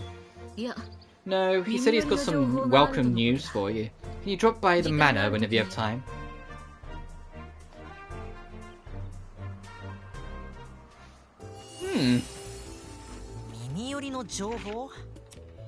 Do the character event and then we'll circle around and see what that's about. Right, what next is Carla curious about, I imagine? Yep, what's she doing? Is he balancing shit on his head? What's going on? Carla, what are you doing? A leaf fell on his head. Oh, you're trying to take it off for him? Indeed, but he doesn't seem to notice at all. Oh, my bad. I was so focused on the outskirts of the village I didn't notice. Fine, just bend down. Here, I got it. She's just a child. She's literally like a child in her mannerisms and how she acts. Like, she wanted to be helpful, so she waited for Lent to be aware of it, and it didn't let him take it off his head himself. No, he had the crouch down so she could take it, and now look at how proud of herself she is. She's literally like a child. I thought you were playing some kind of new game. Unbelievable. You're so ridiculously tall that I am no match for you. Think about how I feel. Oh, I kind of wish this game had the thing Blue Reflection Second Light did, where you could literally bring up the height of the characters. That game giving you the actual measurements of the characters, if you brought up their profiles, was kind of cute to be able to be like, wow, Yuki is like 5'0", huh? Actually, I think she was like 4'9". I think Yuki was 4'9", and I think Kirara was 4'10". And the tallest, I think, was Reina, and she was only like 5'6".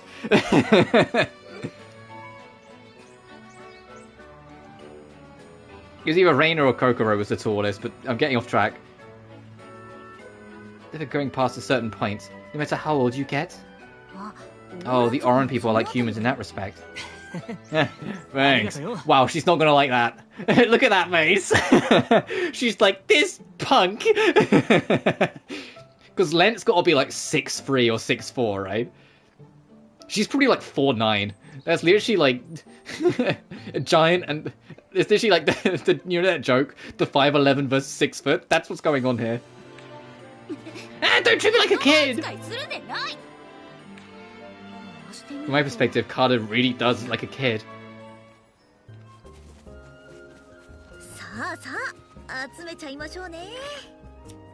I like how Carter's gone from like the mysterious leader of the tribe with all this infinite knowledge and wisdom to a fucking like hyper curious child in the span of like 10 minutes. Like she's adorable. Alright, let's see what's going on with the village, and then I'll probably wrap up after we see the end of this. Oh, the music's playing. I'm here. Oh, Dion, Ryza, and the rest as well. Good that you came. You had something to tell us? Ah, yes. I have come across some information that ought to be of interest to you all. There is a place called the Door of Silence deep in the sprawling northern Faroe Mountains. The Door of Silence is a steel door that has not been opened for hundreds of years. An unopened door? Do you have any idea what's inside? I've heard that it encloses a small room hewn out of stone. People of the fucking Age of God used it to keep very important items safe. Important? That's rather vague, isn't it? There's also evinced by the fact that the room's contents have been protected for so long. So why are you telling us about this? If you were able to open said door, you could take its contents and do with them as you will. Wait, really? As it is, we have no way of opening the door. But since you are all endowed with your particular skills, maybe you could open the Door of Silence. I've no idea if the contents are of any use, but it would be a fitting farewell gift for Dion. But if you find a large deposit of Steeds of Light, I wouldn't mind taking those off your hands. So that's what this is about. Oh no, nothing like that. I'm interested as well. What about everyone else? Sounds fun! You're a good kid, aren't you, Dion? Barry, what about you? Of course I'm coming. My interest is piqued. Anything could be in there. It's gotta be something big.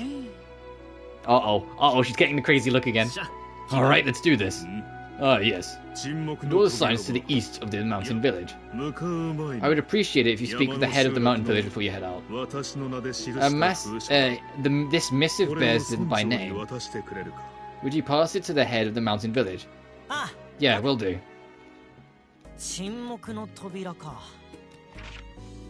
So, like, down... Oh, this mountain range. Alright, so we're going to open that door. Got it. I was like, is it going to be something to do with this? No, that's... We need the new mount yet. Before we can even really tackle that area.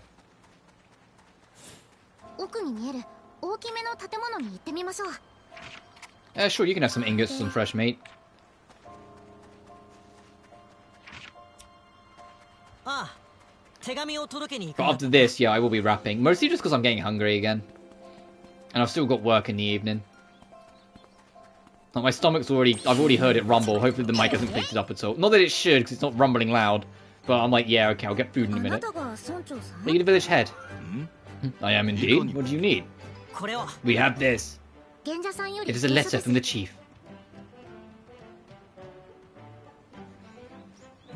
I see, alright then. You're the ones who improved the Seeds of Light. What a surprise this is. I understand this Door of Silence business as well. You might actually be able to open it.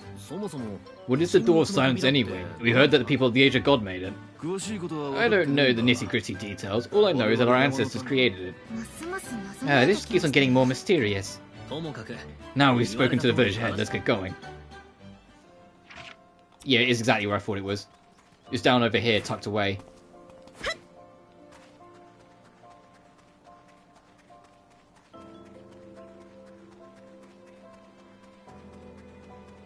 Yeah, we need a mount for it. Oh, so we might be getting a mount from this quest. Actually, yeah, we will see this through. Hmm? Dere? You mind? Not expect to see you here. What brings you this way? We heard the door's silence was here. It was just a plain rock face. What's up with that? Well, several weeks ago.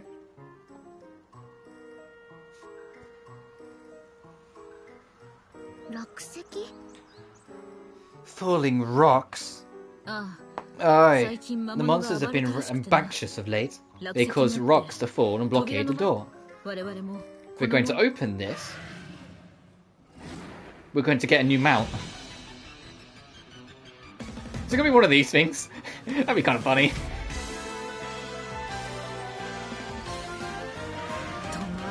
Oh, it's always like this lately. We'll take care of them. I've got this. Thank you. I'll leave these to you. Come get it. What level are you? Oh, okay. About normal.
Oh, that one's just fucking dead. Ryza, everyone, thank you for your help. You were saying the monster was active. Were they responsible for the rocks? Not quite. What do you mean? According to the report, it was not a group of monsters, but a single one that caused the rock slide. We called it the Land Beast. It seems that Land Beast's rage has had an effect on the monsters around here as well. Land Beast! So that's what the Gleaners came to deal with. That, and deal with the fallen rocks. But it's bigger than we thought. You know, there might be a way to clean up the rocks and deal with the Land Beast at once. Oh, you really think so? Yup, just let me do my work. It certainly won't stop you. Do you know where the Land Beast was last seen? It roams all around the mountain, but it has made the forest its den as of late. Interesting. Let's take a look, shall we? God, we're going to be venturing off for a while. You know, I'm going to actually, because I'm genuinely quite hungry now. It's like it's really crept up on me in the last 10 minutes. Go back to base, I'll watch this scene, and save and wrap up. And then tomorrow, assuming we're streaming tomorrow and nothing comes up, we'll continue. What's wrong? Why the long face? Oh, it's useless. The village's sheep were attacked and killed. What? Oh, that's terrible. How bad is it? Not all of them were killed, so we're okay. It's been happening now and then. Doesn't sound all right to me. The chief must be troubled. What I don't like is that we're not doing anything about it. Do you have any idea who's doing it? Someone in the village saw a wolf attacking them. A wolf must be coming to eat the sheep. Not just the sheep, it also attacks people and steals food. Dere was worried about it too, but even though I want to fight it, it's difficult in my position. I see. But there may be a number of wolves. Do you know which wolf it is? The witness said it's larger than most, like the leader of the wolves. Wolves are pack animals, so if you kill the leader, that should take care of it. It's always fighting the monsters that appear around the village, so I want to kill the wolf myself. Of course, I'm doing it for the village, but I also want Dere to notice. Okay, if that's the case, we need to do something about this wolf. I guess we've got two things to do next time. Yeah, the forest assailant. Find